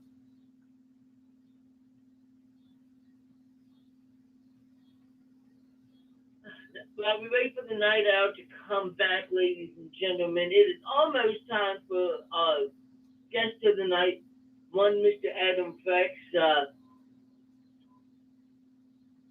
The first hour was absolutely amazing. Like, it really, really was a pretty cool first out. You know, everybody from the FWWC talking about Monday Night Raw and everything that happened on there. And yeah, it's been absolutely an amazing first hour. Now, I'm not sure if we have any thing for Snippets of Truth. We don't have Big Daddy P yet, but maybe he'll be calling in a couple of minutes. Do you know Big Daddy P calling in right now? Well, you know what, Jonesy? I'm expecting him to call in because we had a very serious prayer request a little bit earlier today. And I'm hoping I have one too. You do. So let's give Big Daddy P here about I don't know, about 2 seconds, maybe 4. No, let's give him about a minute or so and see if we can get him to call in. Go ahead and shoot him a message over, intern Timmy, just to make sure, because I know Adam Frecks is ready to come on, man. We got a lot of stuff to discuss. And truthfully speaking, man, I think it's been a fantastic show.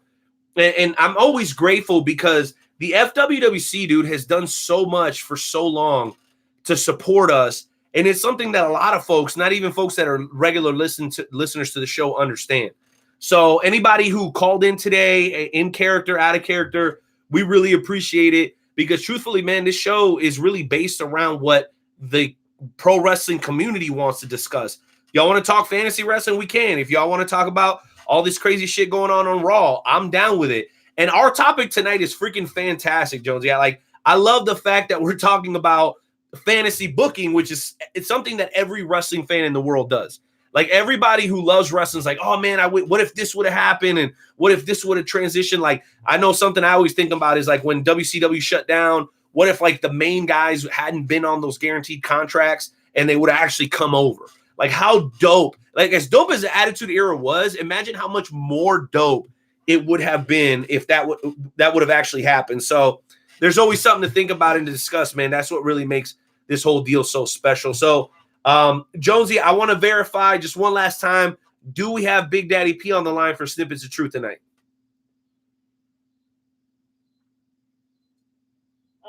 We are definitely doing our best to get a hold of him. I believe he's supposed to come on at 8:35, but intern Timmy is messaging him and seeing if we can get him on a little bit sooner.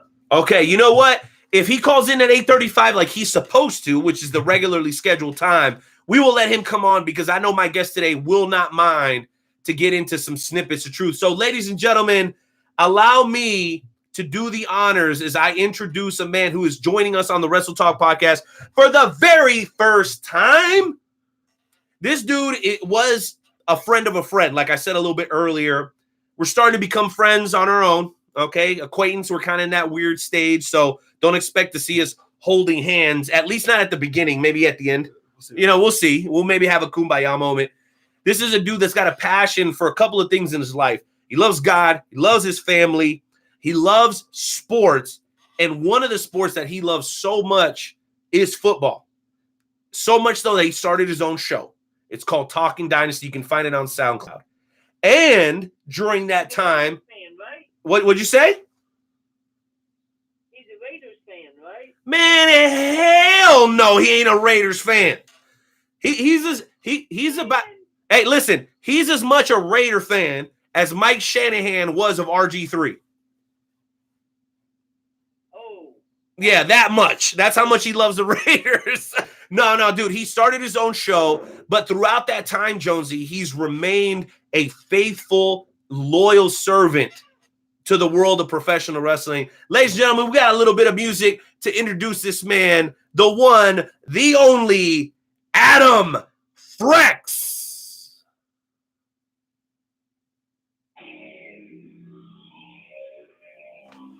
We just have to slide it.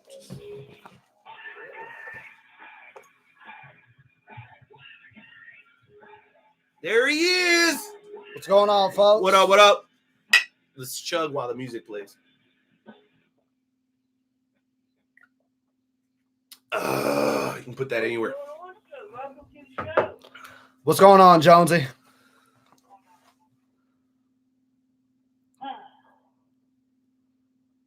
Jonesy, what's going on? Yes, sir. how have you been, sir?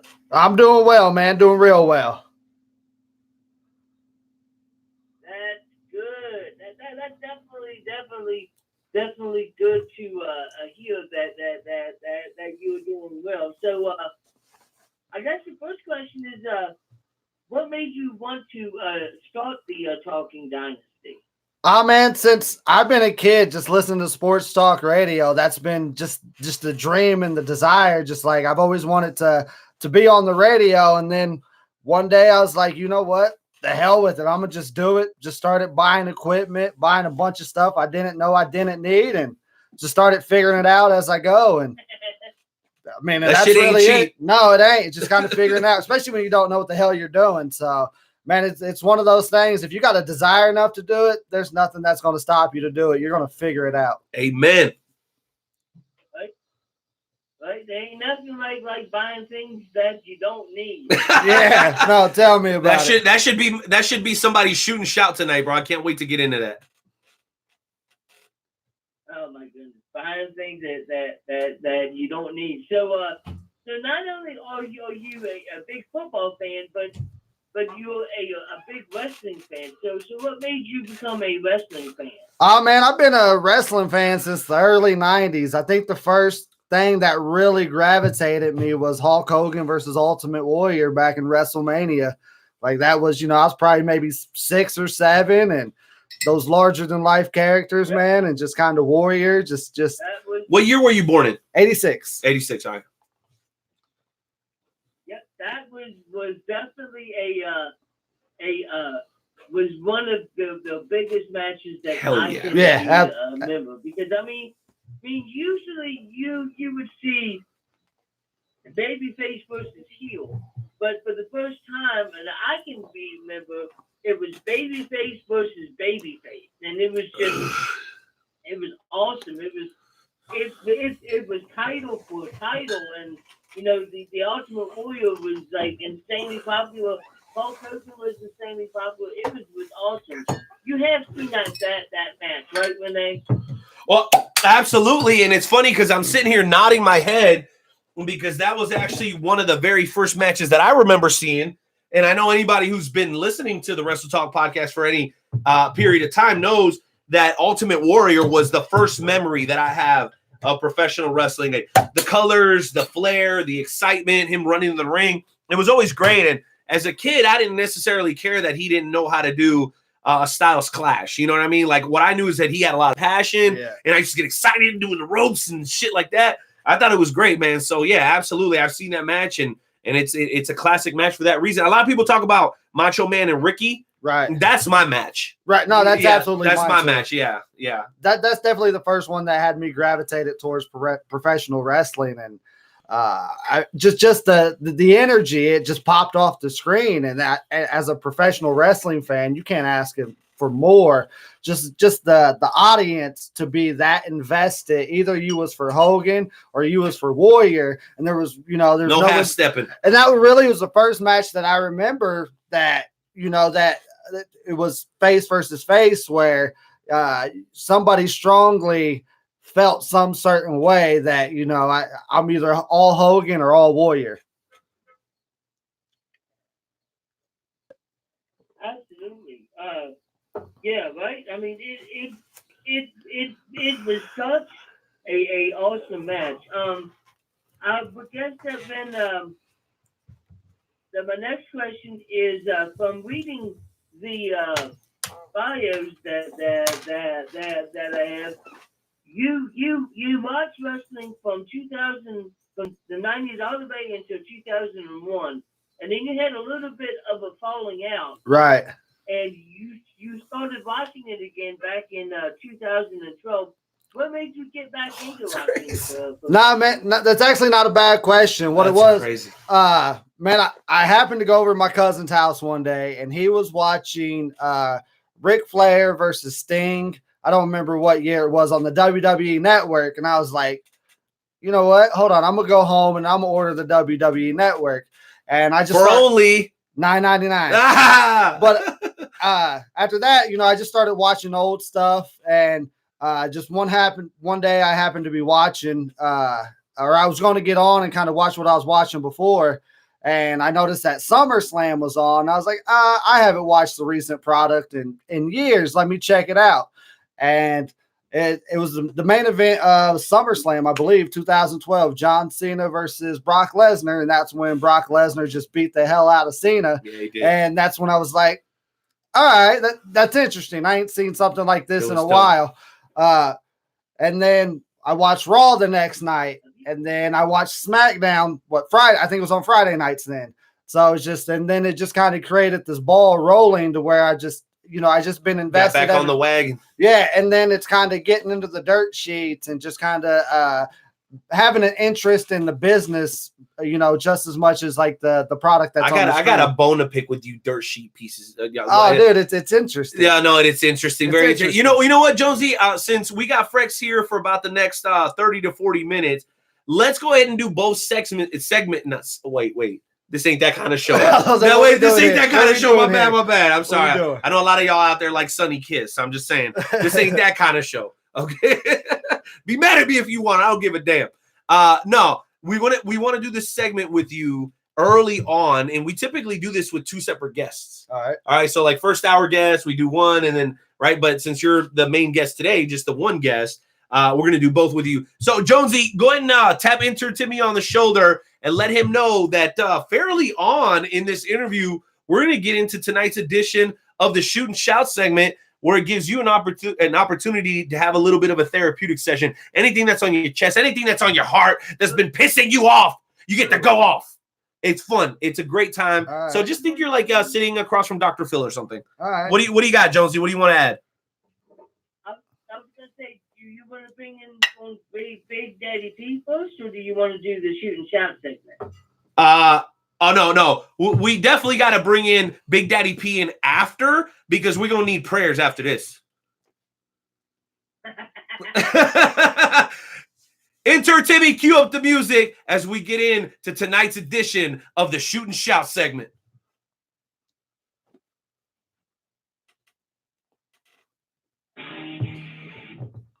All you gotta do is get just anything. It don't even have to be wrestling shit.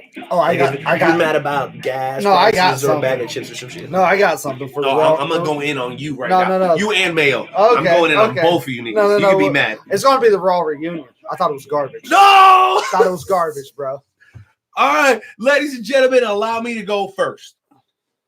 My beef is with wrestling fans that do not watch wrestling.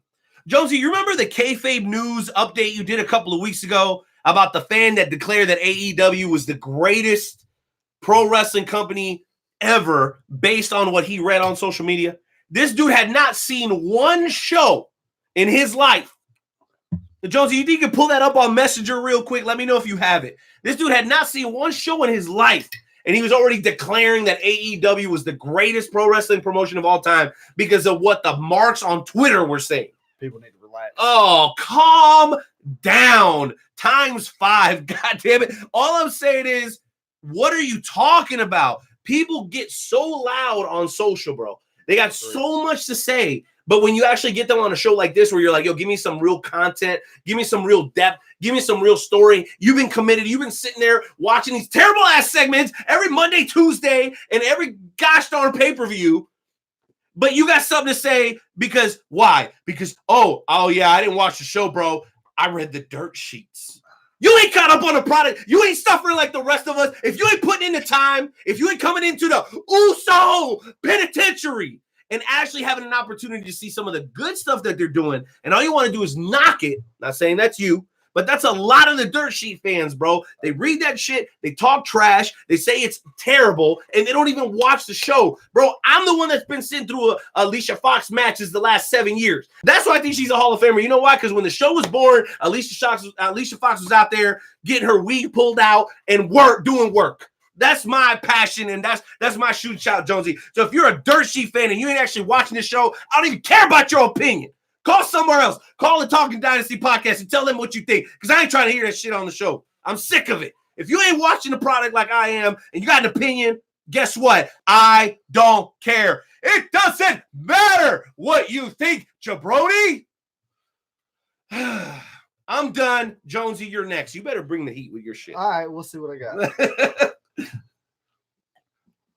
Oh my goodness. How the heck do I follow? You can't it's do tough. it. Just do what you can. I feel for you, Jonesy. And when I got in studio guests, I got to bring the big guns. My shoot and shout segment is with all the negativity that is in this world today. There was so much negativity. Every freaking where you turn, somebody is being negative. Can't we all just get along and be friends? Why do we have to have people that are so against people that are transgender? Why do we have to have people that are so against people that are gay? Why do we have to have people that are against people that are fat, skinny, tall, short? Why can't we all just get along? There you go. I hate fat people. I do. It's sad, dude. It's a sad cycle.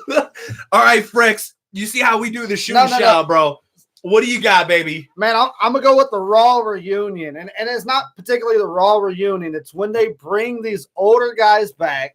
You're talking about wrestlers in their 50s and 60s that they're never putting over the current superstars. They're always whooping the current superstars' ass. Like that fucking. Sorry for the language. I'm not sure if you do that, but that just bugs me to see DX and NWO out there putting a beating on AJ Styles and the OC. It's just like, for once, won't we put one of these guys over? That's all I'm asking. Wow. So no, seriously. No. Or I want to give props. So I know this is a shooting segment, but I want to give props to Mick Foley, because when he did that, I was like, thank God somebody finally did that. So that like, was the best part. I'm so like, I love the Attitude Era. That's what was one of my favorite times. I was 10 or 11 years old watching the Attitude Era, but I'm so tired of these guys coming back from the Attitude Era, putting a whooping on these wrestlers now. For once you put these guys over, unless you're Stone Cold, he should be able to stun anybody he wants. He should have got Hogan, damn it. No. You know who I wanted him to get? Who? John Cena. Oh, yes! Straight up. Yeah, no, that would have been the most entertaining possible. Hell yeah. You know what? Nobody, hold on, wait a minute.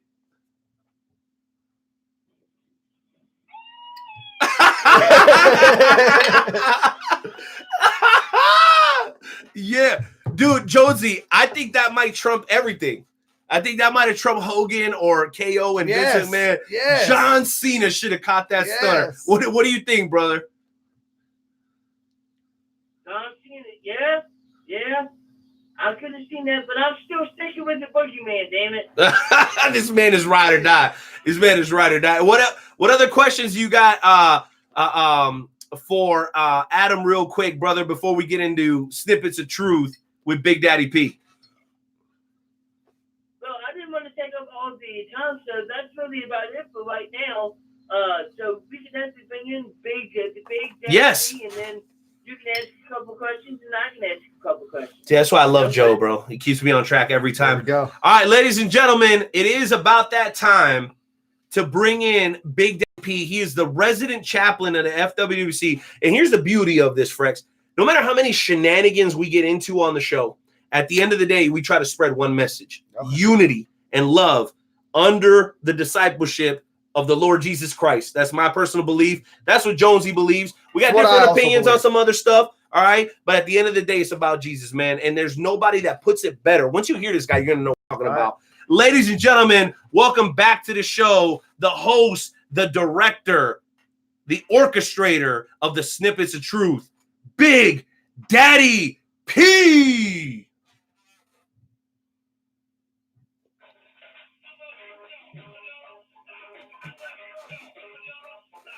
To the beach, stop.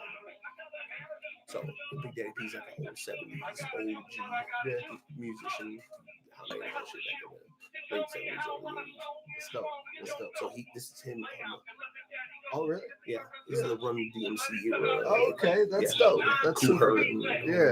So he's got the gotta do what I gotta do. He produced the beat, you know what I'm saying? It's really old fashioned. Yeah. It's all him. That's super dope. Yeah, he's the man. Big Daddy P, what's going on, sir? Love. It's exciting and new. Come aboard. We're expecting you. Yo, y'all are just killing me tonight. I'm going off the rails a little, Big Daddy P. Reel me back in, brother, please. No, listen, my boy, you're doing just fine. And just so you know, I'm on an Android tonight. Oh, here we go. Officially, I spoke to the boss and I made an executive decision that at this time I cannot go over to the dark side and get an Apple. I'm going to continue with my Android.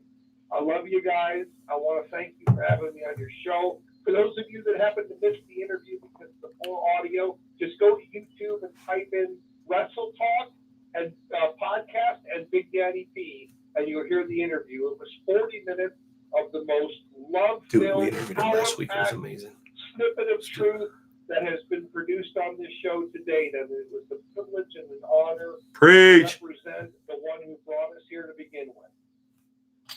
Amen, Big Daddy P. I agree. I know the audio was choppy, man, but you know what?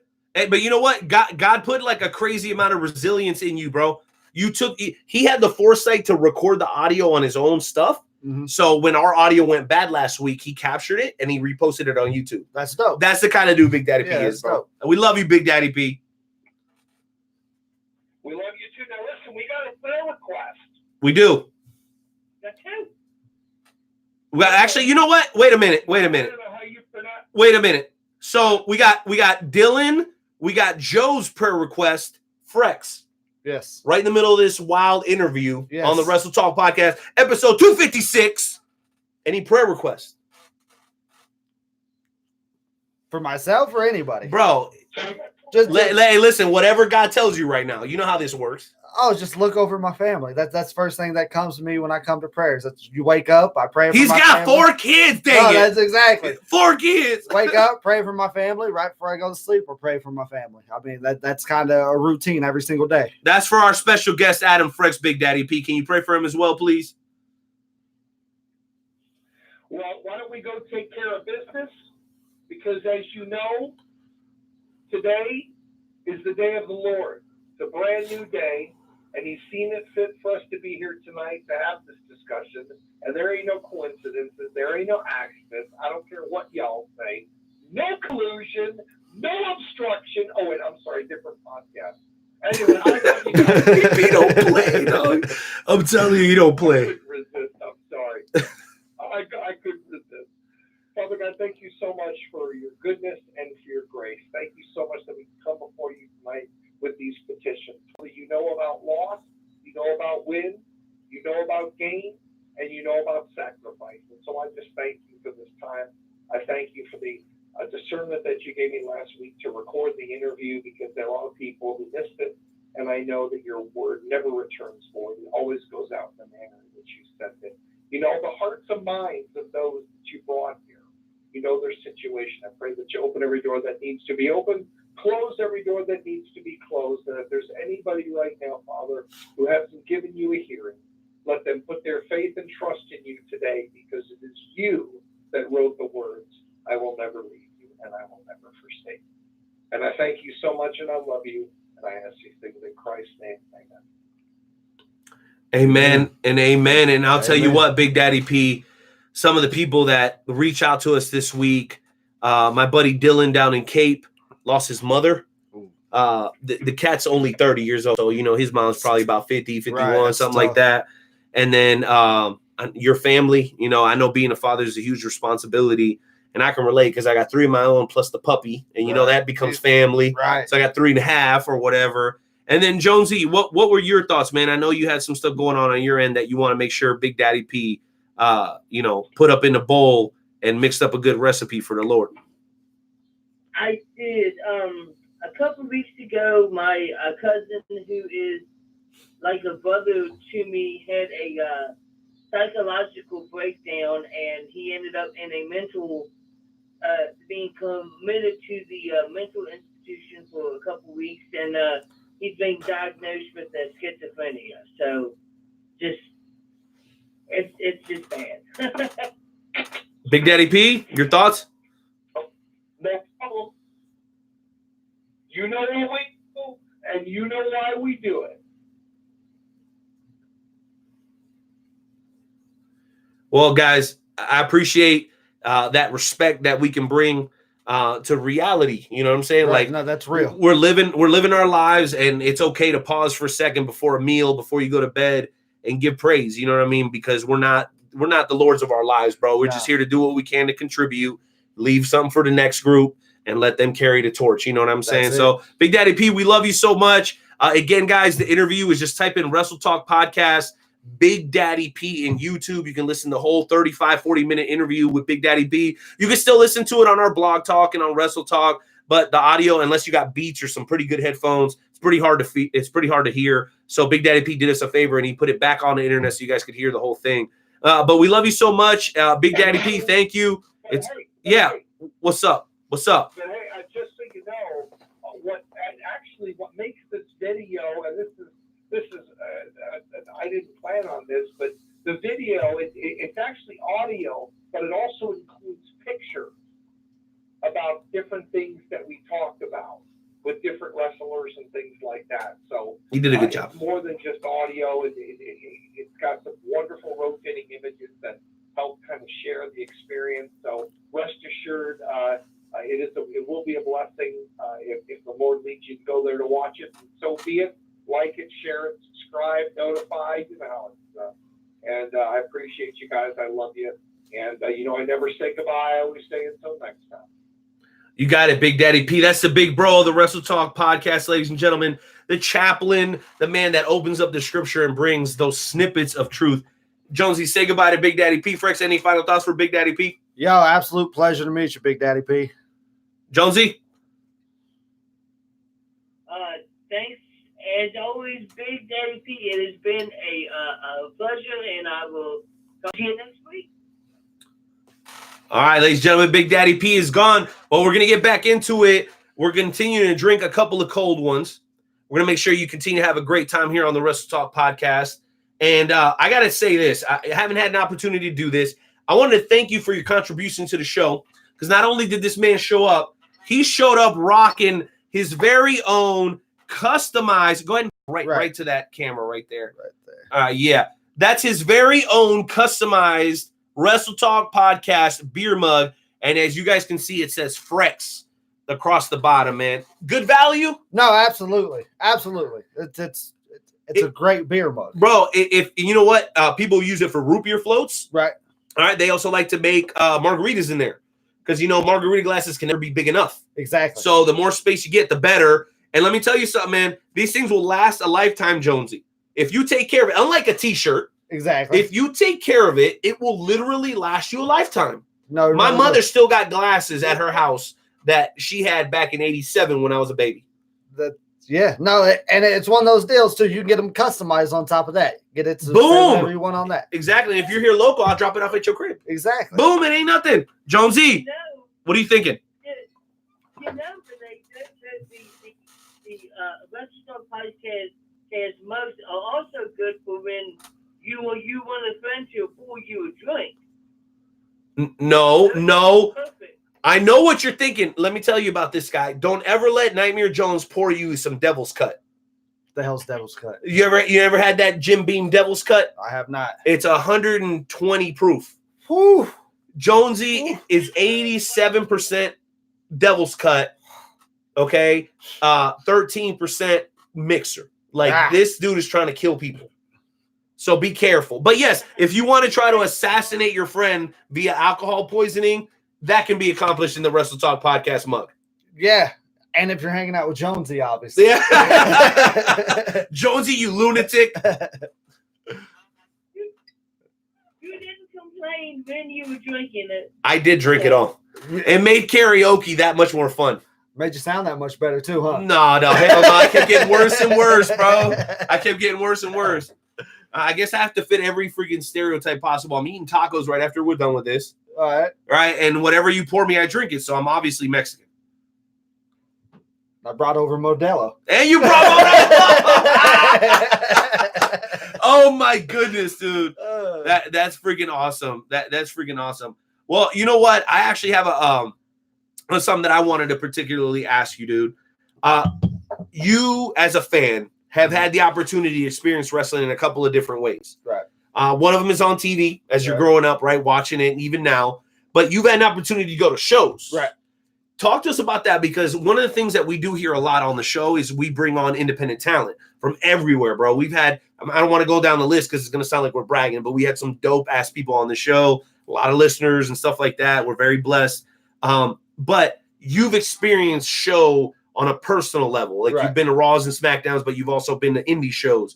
You talk to us about your indie show experience versus the big show experience, because I think there's a lot of people on the fence about whether or not they want to actually go out to their local show. They're more than satisfied of watching Raw or SmackDown or the pay-per-views, but it's special. And we always try to convey that. Joe is a very successful referee. He was refereeing a match for Nyla Rose 2 weeks ago, like AEW's Nyla Rose, like hanging out with Reverend Ron Hunt from Ring of Honor. Like Joe's the man. Joe's the man.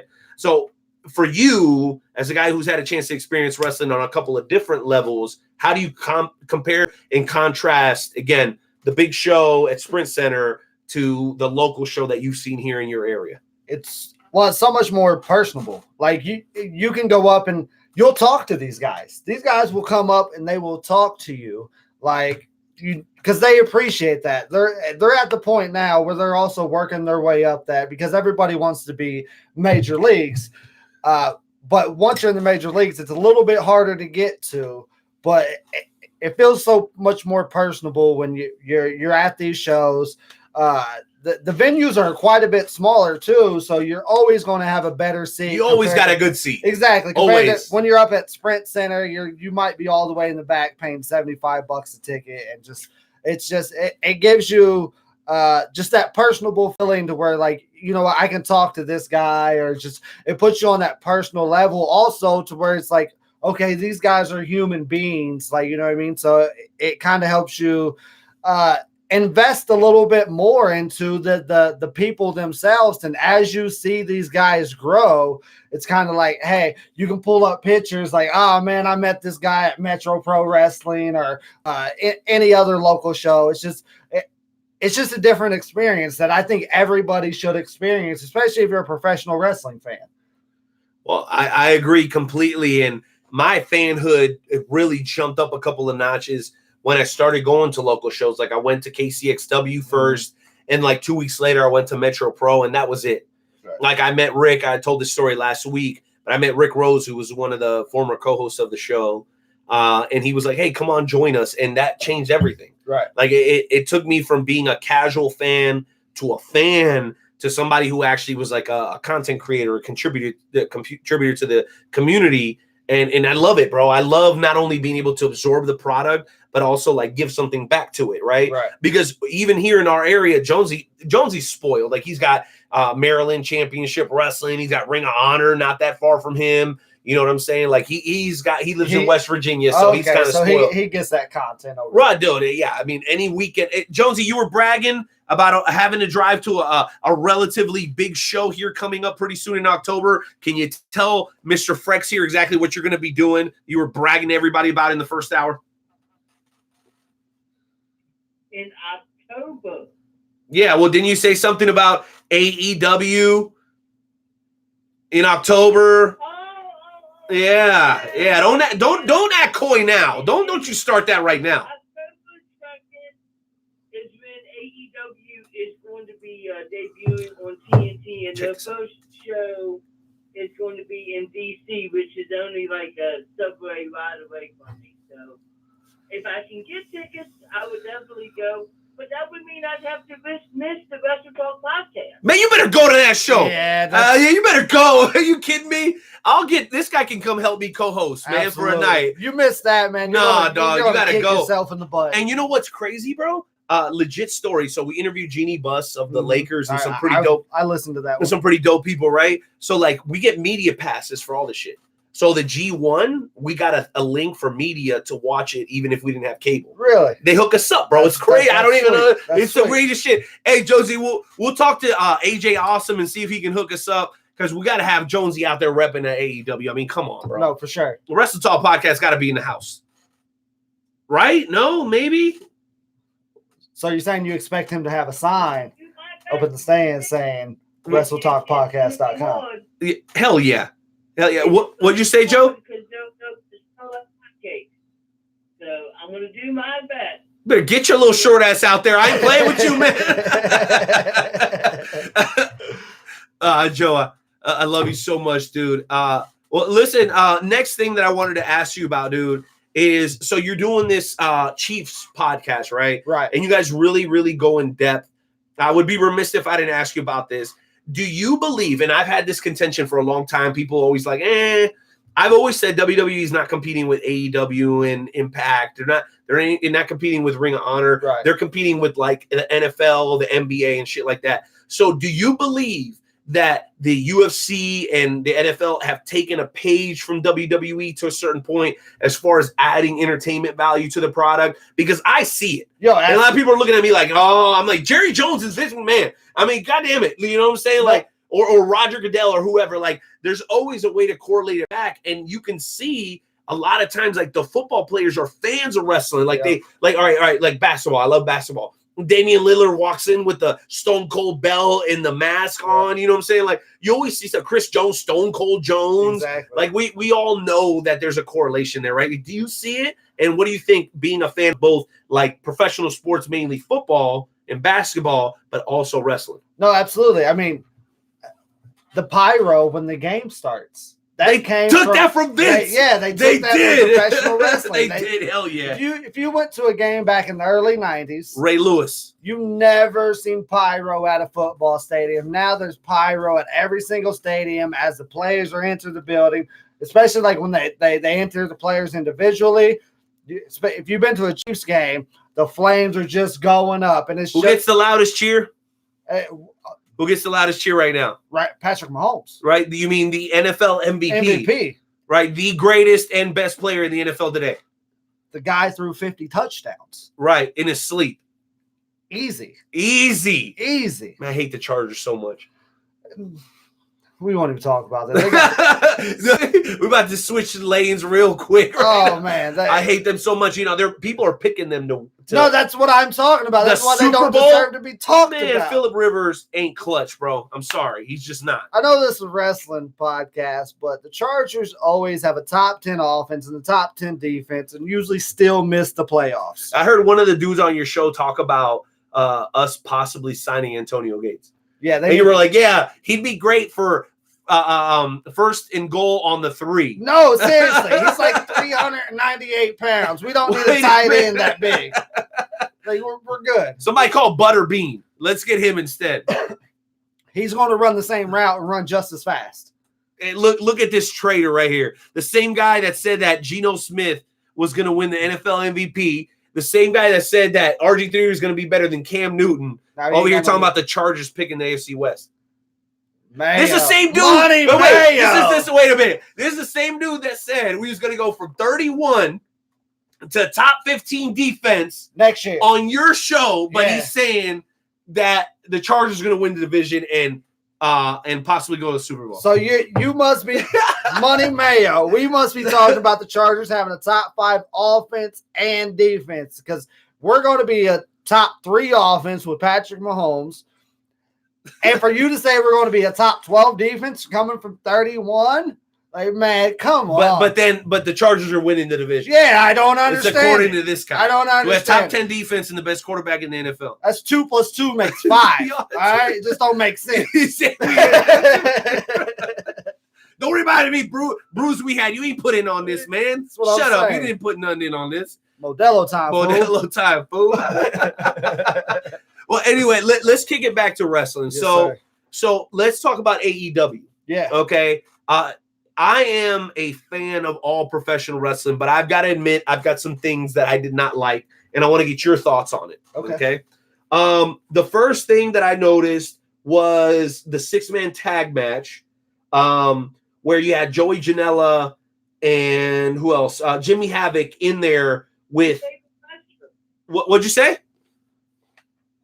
I said Joey Janela, your favorite wrestler. Oh, dear goodness. Well, don't even get me started on Joey Janela.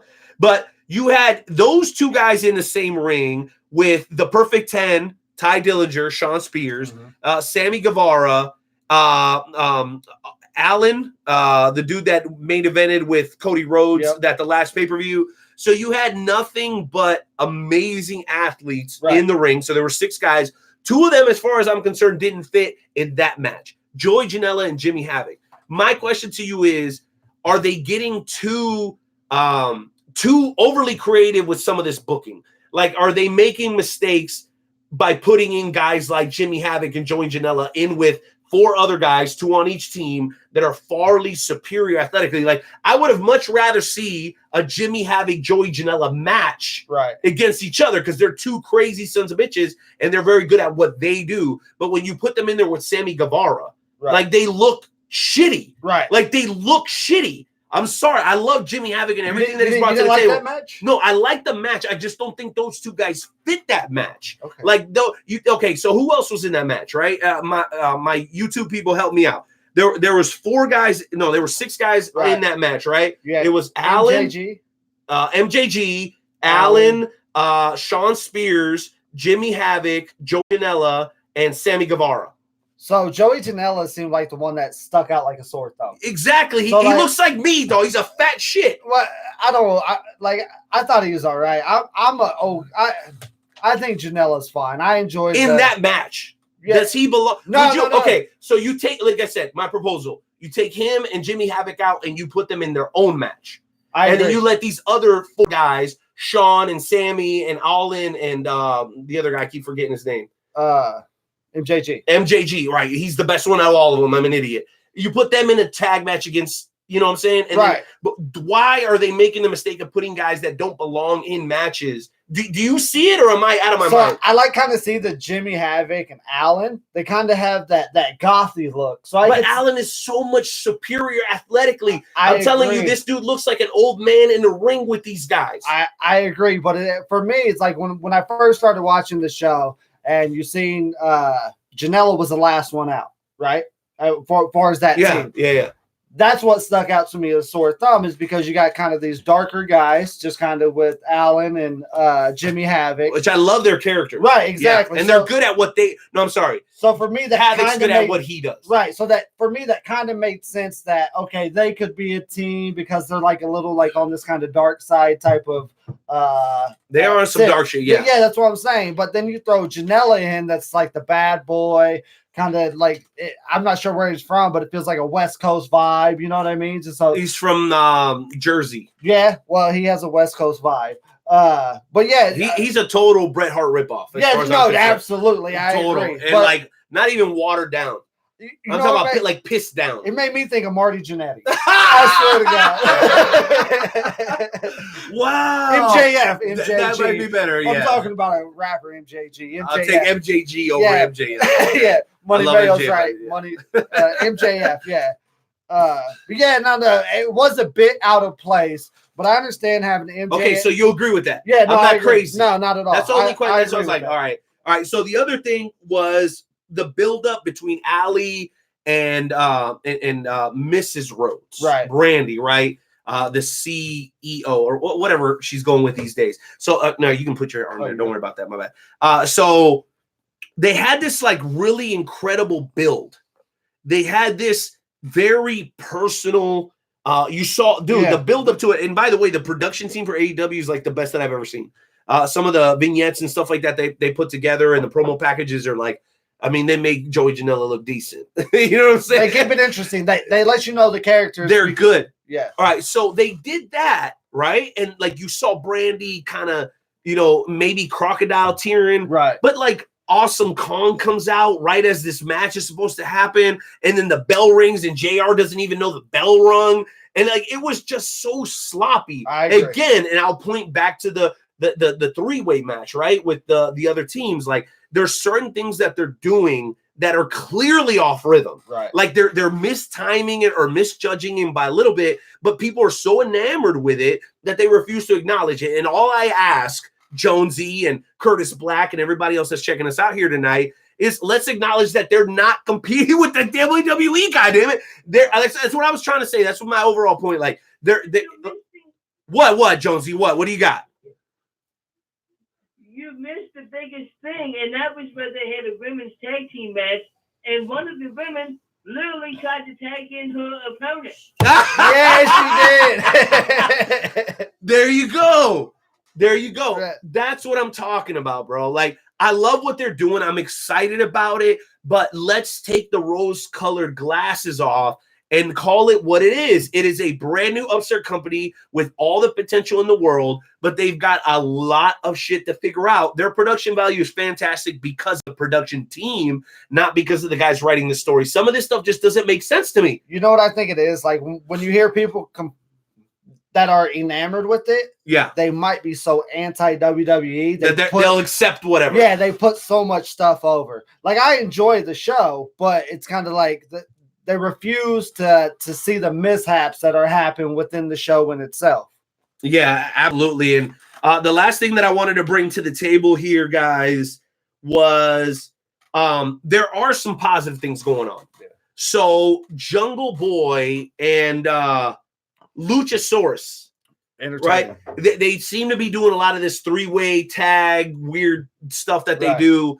Those two guys are more over than any team or individual person that I've seen pretty much on the whole promotion. And they did this really awesome. And I even wrote it down because I was so excited about when I saw it. It was like a tail whip, knee combo type deal. That wasn't the finish to the match. And Jungle Boy took the pin of all freaking things. Like, listen, I'm just going to make this point. Like, I know that a lot of people are like, oh, you're trying to bust the nut all early. Bro, when the nut is that ready to be burst, it needs to be burst. Like, that is the tag team that you need to, like, make sure everybody circles on their pro wrestling calendar and goes, whatever those guys are doing, I'm going to make sure I'm watching that $49.99 pay-per-view that they're trying to sell you on Bleacher Report. Right. You feel what I'm saying? Like, they didn't do that. They're like, oh, no, we're going to let these guys win and, like, build it to the next one. I'm like, what makes you so sure you're going to have a next one? Like, stop being so arrogant. Like, let the guys that are at the point already get an opportunity to rise up. Because if you continue to put people in matches that they don't belong, if you continue to not capitalize on opportunities to really make the crowd lose their mind, then people are going to continue to be disillusioned and they're going to go look for something else. Because I contend that if more people took the time to go watch MLW, they'd be like, wow, I found the wrestling that I really love. Right. You know what I'm saying? But people don't. They're like, oh, yeah, whatever they're talking about on Twitter. I'm like, yo, MLW is the best thing going right now. Lucha Underground was the best thing going when it was going. But for some reason, people refuse to transition over. And it's sad to me because there's so much dope stuff out there that people aren't taking the time to even watch. I didn't have a chance to watch the Fighter Fest or Fight for the Fallen or the Evolve show. You know why? Because I was watching the G1. I'm like, yo, that's so dope right now that I'm not even trying to watch any of that other stuff. But people refuse to change their habits and not try anything new. Well, with AEW, it's the talk of the town. She's the prettiest girl she's a new girl in high school that looks real pretty, and you want to be the first one to say you was up on it. So that's really what it is. You think that's what it is? No, I just said flavor of the month. Yeah, well, I don't want to say it's flavor of the month. I think it has lasting potential. Okay, staying power. No, I definitely think it does because I don't think you're going to get on TNT and not be able to last for at least a couple of years. And we did get confirmation today about when they're debuting on TV. And what day they're running. Are you aware of these things? No, I think I heard Jonesy talking. Jonesy, why don't you go ahead and tell us that one more time for those who may have missed it. What is the official statement on AEW's live weekly show, from what I understand, that's going to be airing on TNT? It is going to be on Wednesday night, starting October the 2nd. The first show is going to be in Washington, D.C., It's going to be from 8 p.m. to 10 p.m. So it's a 2-hour show. And see, the AEW sees the potential on Wednesday nights, and that's why they wanted to run on Wednesday nights so they can compete with the Wrestle Talk podcast. AEW is not trying to compete with WWE. They're trying to compete with the Wrestle Talk podcast with Joe and Renee. So what do you think we should do? We're taking a survey. Man, do you go live and just kind of live? We're always live. No. I mean that as far as like as you watch it, what are they like live reaction? No, screw that. Right, that's what I'm saying. I'm not that enamored with them to do a live reaction show. No, I agree. Can't do it. No, the hell with it. You Should we guys just quit? No, you guys been on longer on Wednesdays than they have. So I think the we hell got with more them. staying power than Yeah, them. The hell with them. So and he's gonna run out of no. And another thing is, what? who watches cable anymore? Not me. No, Hey, listen. I don't. Listen. I use Sling to watch NBA basketball and live PD. Yeah, It's the only thing I watch on TV. I don't even have. Are you not watching live PD? What's that? No, I don't. I don't watch TV. I'm about to throw you out. No, I don't Remember watch- how Uncle Phil used to throw out jazz? That's going to be He'd me. like, "Ah!" Live PD is the shit. Go ahead, Jonesy. Content for the Ball Rescue. That's Yes, you're missing Bar Rescue too. Man, I don't watch TV. No, no. Like, not to be Why? personal, but I haven't watched a TV series or TV or movies. I maybe watched 3 movies in the past 2 years. Lion King. Nope. I seen Toy Story 4. Okay, how's that? Fantastic. Did you cry? No. Almost. No. No. Not at all. Avengers. I fell asleep. Both movies. You work too much. That's why you fell asleep. That's probably it. And I don't. Working like a Mexican over No. here. I probably got ADHD to where I can't either. I have to have 10 fall asleep things during going movies all on, the or I time, gotta too. fall asleep. So Yep. yeah, that's just who I am. You know what I don't fall asleep to? Dark Side of the Ring. Have you seen any of that? I have not. You need to watch some of that. What's that? Jonesy, Dark Side of the Ring. my goodness. Yeah, tell them about that, Jonesy. Yeah, that is, Dude. they'll come into outfit the second season, and I can almost guarantee you that one of the episodes is going to be about Chris Benoit, and the other episode is wrestling going show. to be about Owen It's a Hart. shoot show Oh, okay. on the highest level. What's it on? Yeah. What's it? Vice? Is that on Vice? Yeah, Vice. Okay. Yeah, you know Vice, right? Yeah. Like yeah. Mero Action and Bronson. Jesus, like Action Yeah, Bronson, yeah. and all that uncut. Right. stuff, you know what I'm Okay, saying? I'll check it out. Yeah, you. I enjoy stuff like that, like stuff like that. That stuff is the. But if you realest. get me into some TV show that's series, I'm not your guy. Wow Women of Wrestling is also amazing on Access if you want to check that out. Yeah. Shout out to Jeannie Buzz. Yeah, no, I'll definitely check that out. Just trying to stay good in with the Lakers, bro. I need some tickets. Me too. Yeah, show. me too. Jonesy, I'm gonna let you jump back in here, man, with any thoughts or questions you might have, so we can close out this amazing interview with Adam Frecks of Talking Dynasty. And I know you're a competitive guy because you love Absolutely. sports, so we always do the Wrestle Talk Podcast Game Show Challenge. It's a little bit of a trivia deal. All right, let's see. All right, so Jonesy, any thoughts or questions before we move in to the trivia challenge? Well, I have one more question. Now, we know that you're a WWE fan, but do you also watch like New Japan Pro Wrestling and Ring of Honor as well, or are you just a WWE guy? No, I try to keep up. So, like, obviously, we don't get New Japan Pro Wrestling here or Ring of Honor. So, my keeping up is watching on YouTube. So, and like I said, I'm a fan of the Dirt Sheet. So, I try to keep up on as much wrestling promotions as I possibly can. You know, Renee loves it when people start talking to him about the Dirt Sheet, especially Sonny Mayo. I got that. And So I sick. do believe that there have been many arguments between the Night Owl and Sonny Mayo over the Dirt Sheet.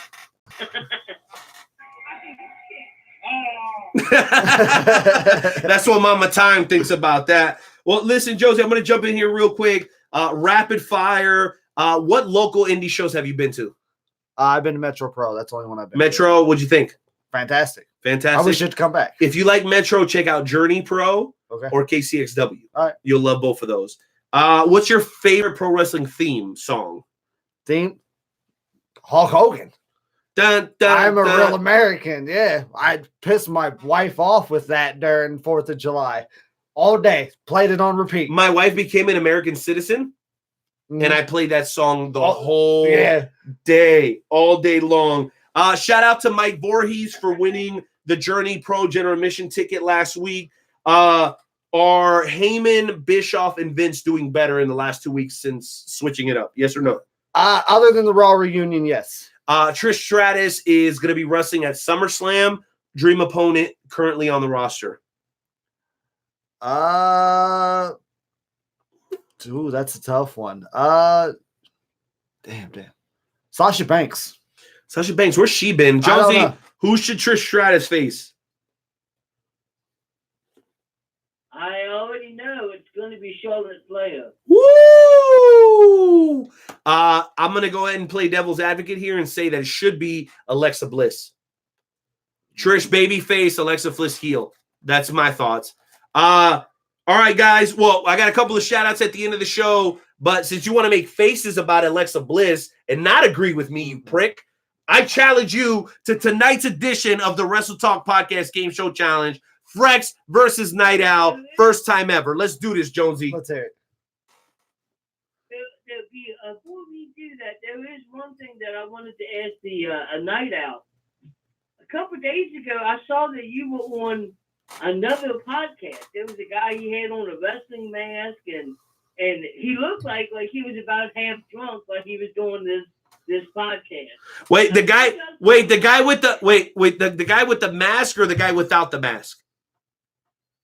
The guy with the mask. But wait, no, it was the guy without the mask that was super drunk. The guy with the mask was fine. Oh, okay. So maybe he was smoking some of the good stuff. It was CBD. Did you listen to the show? I did. He looked like he was having a fun time. Yeah. So we filmed that in the great state of Missouri, where things are legal. So we had a great time. Shout out to my homies. This was a very underground, I'll explain later. The Man Hell Yeah show. And yeah, we was in the hood, you know what I'm saying, having a good time, doing what we do. Night Owl's got to keep the hood card official. There you go. So bro. we was on them grimy streets of KCK doing what we do. Shout out to Vinny, the hottest in the city, and Rockstar, and this dude lives it. Believe me, this dude lives it. I had a great time on that show. We did about an hour and a half, and let me tell you something about those guys, bro. Those guys are former wrestlers, or at least trainees, and they love pro wrestling, man. They're both successful in their own right. But they can't help themselves. They have that bug, the pro wrestling bug, like all of us do. And I was humbled to be on their show. It was a really, really great time. All I'm going to say is just don't watch that around your kids. What, you need more from me than that, Jonesy? That's all I got about Man Hell Yeah, the show. Man, hell yeah. That shit was crazy. It was great. We was on some shit on that show. It was you, the guy with the mask, and the other guy, and then for some reason the other guy just kind of disappeared. Yeah, he disappeared, but kept talking off camera. It was special. Must check that out. All right, that's right. All right, ladies and gentlemen, enough with the nonsense. Let's get into tonight's edition of the Wrestle Talk Podcast Game Show Challenge. And so tell me if you can hit that music for me, sir. Got you on the open too.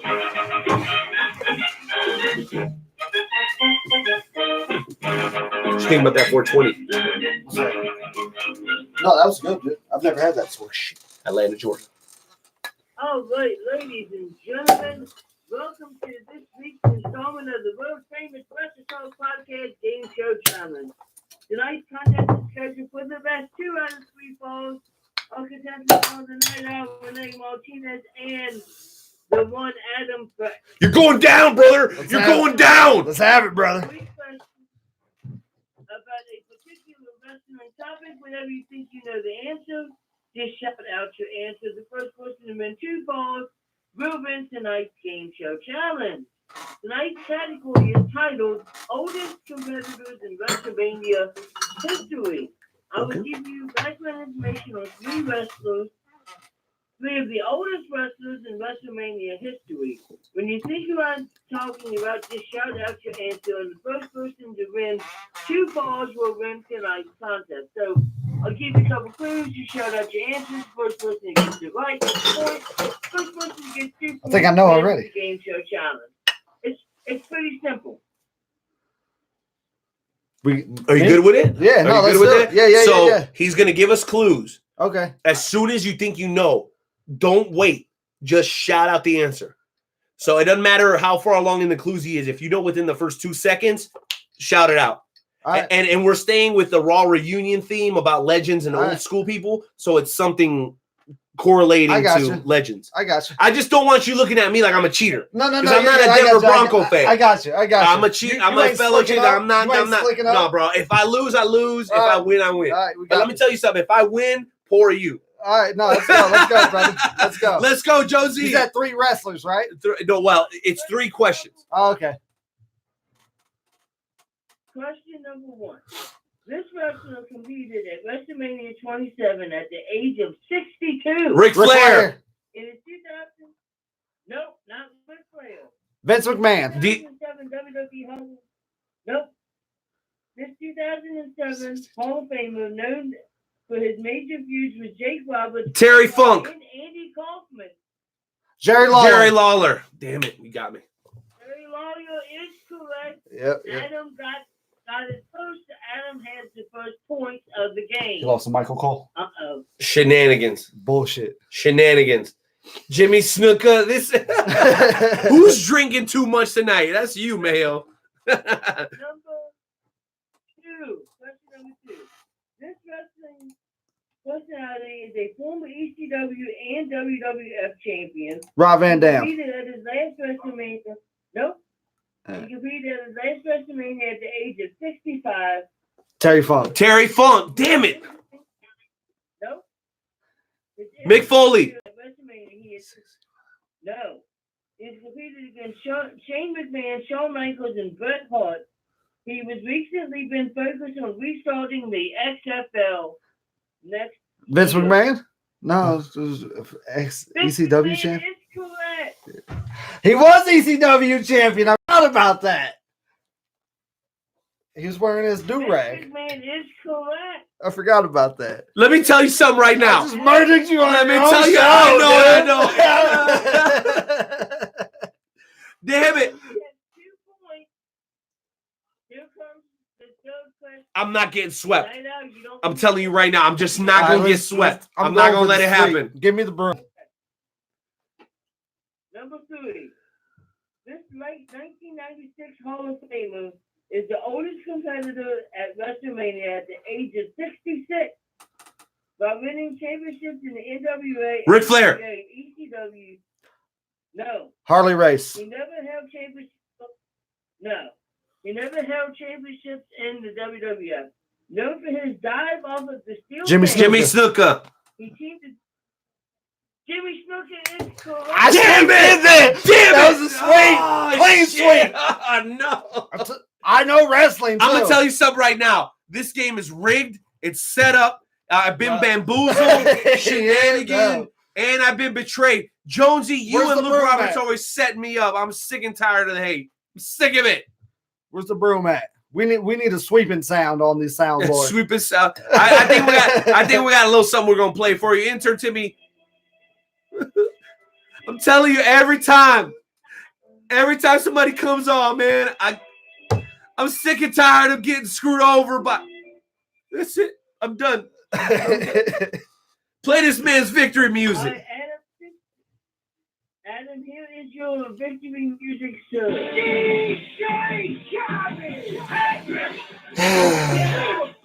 All I do is win, no matter what. Got money on my mind, I can never get it up. Drink to that? No.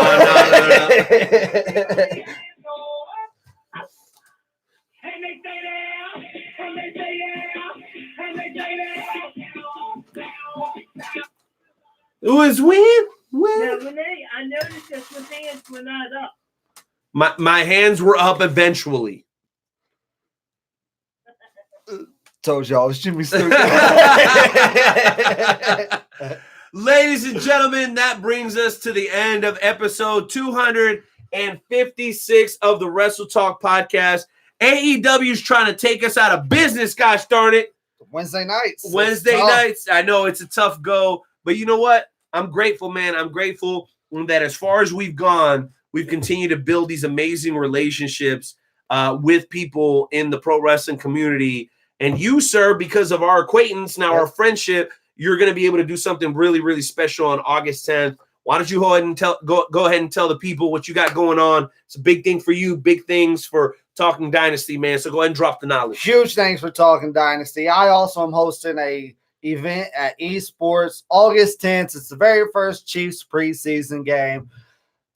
We're all dying for football, that first itch. Even though it's preseason, we're just ready to watch football. I got the itch, dog. So be sure to come out. The game starts at 7 o'clock, but we're going to be turning up all night. So be sure to come out to esports August 10th.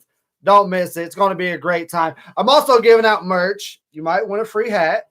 You might win a t-shirt. And you might win a couple stickers or something like that. So come out.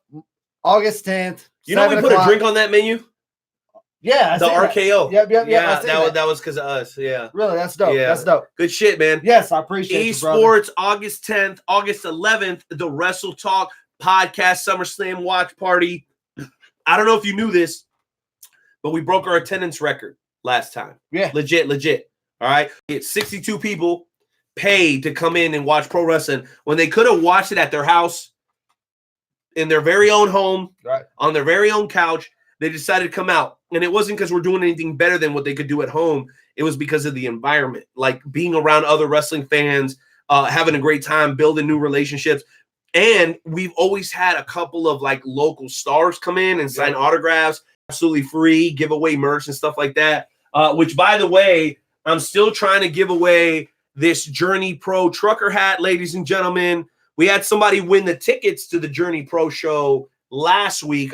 It was actually a GA ticket. Mike Voorhees, who you heard call in. Mm-hmm. Voorhees. You heard him a little bit earlier, right? Yeah. So he won. Now, he told me that he's never missing a show. And he went to one Journey. He's like, bro, if there's season tickets, I'm going to get season tickets to it. That's what it's all about, ladies and gentlemen. So I recommend that you guys go to SoundCloud and check out Talking Dynasty. Their latest show is on. It was done right before the news about Tyreek Hill not getting suspended. Right. So when you guys get a chance to jump back on and talk about that, I can already imagine you're going to be grinning from ear to ear. Can I plug another podcast I was on where I was talking about? No, 2 podcast limit. That's it. Okay. No, I'm just kidding. Go ahead. No. So I was where I actually do talk about this. There's a Thoughts of Chaos podcast. You can look it up on Apple Music, Google, and all that. We actually break down after the news, just kind of thoughts on. I want to hear your thoughts about that, man. I wish we had more time. Yeah, absolutely. Tyreek is back, baby. Yeah, Super Bowl. Yeah, Snoopy Bowl. Screw the Chargers, screw the Raiders, but we're going to let Nightmare Jones have his final thoughts. Jonesy, let's go ahead and close it on that, man. What are your final thoughts tonight? Oh, my goodness, what a great freaking show it was. Awesome stuff from everybody in the FWWC, to Big Daddy P coming on, to Adam Frecks coming on. Dude, you are a superstar. You are now a part of the Wrestle Talk podcast family. True. You had to promise you will not be a stranger, and you will come back to the Wrestle Talk podcast sometime so we can talk to you again. Absolutely. Will you do it again? Yeah, no, anytime you guys want me, just holler at me. I'll be more than happy to come over here. It was a hell of a time. And Jonesy, whenever you need to get away, like on your birthday or an anniversary, all I can say is this: I don't see nothing wrong with a little bumpy grind, with a little Adam Frecks co-hosting the show. All right, ladies and gentlemen, we're gonna close this out with a freestyle and with some RBD one of a kind. Ladies and gentlemen, this is Adam Frecks of Talking Dynasty. This is the Wrestle Talk Podcast at WrestleTalkPodcast.com. Get your stinking ass over there and get your discounted early bird tickets, $5 a pop. Get your Wrestle Talk Podcast mug for $15 or $20 if you want it customized. Again, all at WrestleTalkPodcast.com. Jonesy, go ahead and hit the music. Let's close out tonight. And intern Timmy, I'm going to wax your ass right after the show because you've been messing up all night long. Good night, everybody. Peace.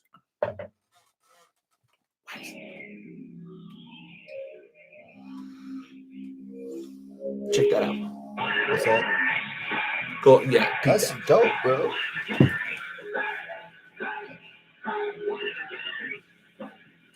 That was dope. That was dope seeing him. I got to smoke joints with that. No shit. Where? He did a comedy tour. A couple years ago? Yeah. Yeah. The place right on Broadway. Uptown? Record Bar? No. Yeah, he didn't do it uptown. 39th. It's 39th Street and Broadway. It's a little club there. Okay, I know you're He talking did a stand-up show. About 40 minutes, killed it. Those idiots didn't even have chairs set up for us. He was looking for somebody who had buttons. No shit. And my partner, Matt Light, Thank you for who's from using Blog Pittsburgh. Talk Radio. Goodbye. So my boy Matt Light's from Pittsburgh, and he was like, yo, can you get RVD some of that fire? Right. And I was like, yeah, my partner, he's on that Uber, so called the Uber up, Uber can buy, Hooked it up. Bam, boom. The Uber was kind of expensive, but I got it on the low. Right. But then I was like, yo, I got it cheap, but still, boom, hit him with the full, and got to chill with RVD for 2 hours in the basement. No shit. Yeah, talking trash. And the one thing, look, is we were hanging out, and so I forgot most of it. But the one thing I remember is we have a mutual friend in Canada, this dude named Danny, and he runs his own stuff up there. He's Right. it's a big deal that he does up these like 12-day tours and shit like that. And so this dude was talking about how they were up in the snow in Canada, like they were in the middle, like between Quebec and like they were out in some middle of the shit. Right. So they were chilling, and RVD was like, yo, I need something to like burn out of. And Danny's like, I got nothing up here, like we're in 6 feet of snow. And RVD was like, yo, can you find an apple somewhere? And Danny's like, yeah, I'm sure I can find an apple. And so he went and found an apple, and RVD did the old bop, bop, bop, boom, boom, you know what I'm saying? Yep. And he was like sitting there lighting it and doing the whole nine. And he said that Danny was losing his shit. He was like, he'd never seen or heard it. He's some Canadian kid, like, so Right. he'd never heard of it, seen it. And he was just sitting there for about an hour after he, you know what I'm saying, with RVD. He was going on and on about how amazing the Apple thing was. Right. And he'd never seen, like, oh, bro, the Apple. Like, these guys are all like, RVD's in his like late 40s. This dude's like in his like mid 20s. It's the funniest shit ever. When you come from a poor society, you've all used the You Apple. have all evolved and learned how to use That's what I'm saying. You're like, what do I got? Ladies and gentlemen, this was the Wrestle Talk Podcast, episode 256, featuring Adam Frecks. For those of you guys who are watching on YouTube, you get a little bit of extra content. It's what we like to do for the people. Again, we're not trying to ask for any donations. All we want you to do is to go to our events. They're totally worth it, right? Yeah. The place is clean. It's beautiful. It's red and black. TVs all over the place. Unlimited gameplay for $10 Bunch on of there. TVs. Yeah, they kill it up Bunch there. of And TVs. B-Will's the man. No. Period, yeah. point blank. So all we ask you is support our events and make sure that you go to WrestleTalkPodcast.com and start customizing your glass today. We are out of here. I'm sure baby mom's is pissed about something, so I got to go out there and check and Yes, see what's sir. going on. We love y'all, ladies and gentlemen. We will catch you next week right here for episode 256. Again, that's WrestleTalkPodcast.com. Check out Talking Dynasty everywhere. Yeah, everywhere. Everywhere. On everything. Long hair, don't care. Nope. Everywhere. We out.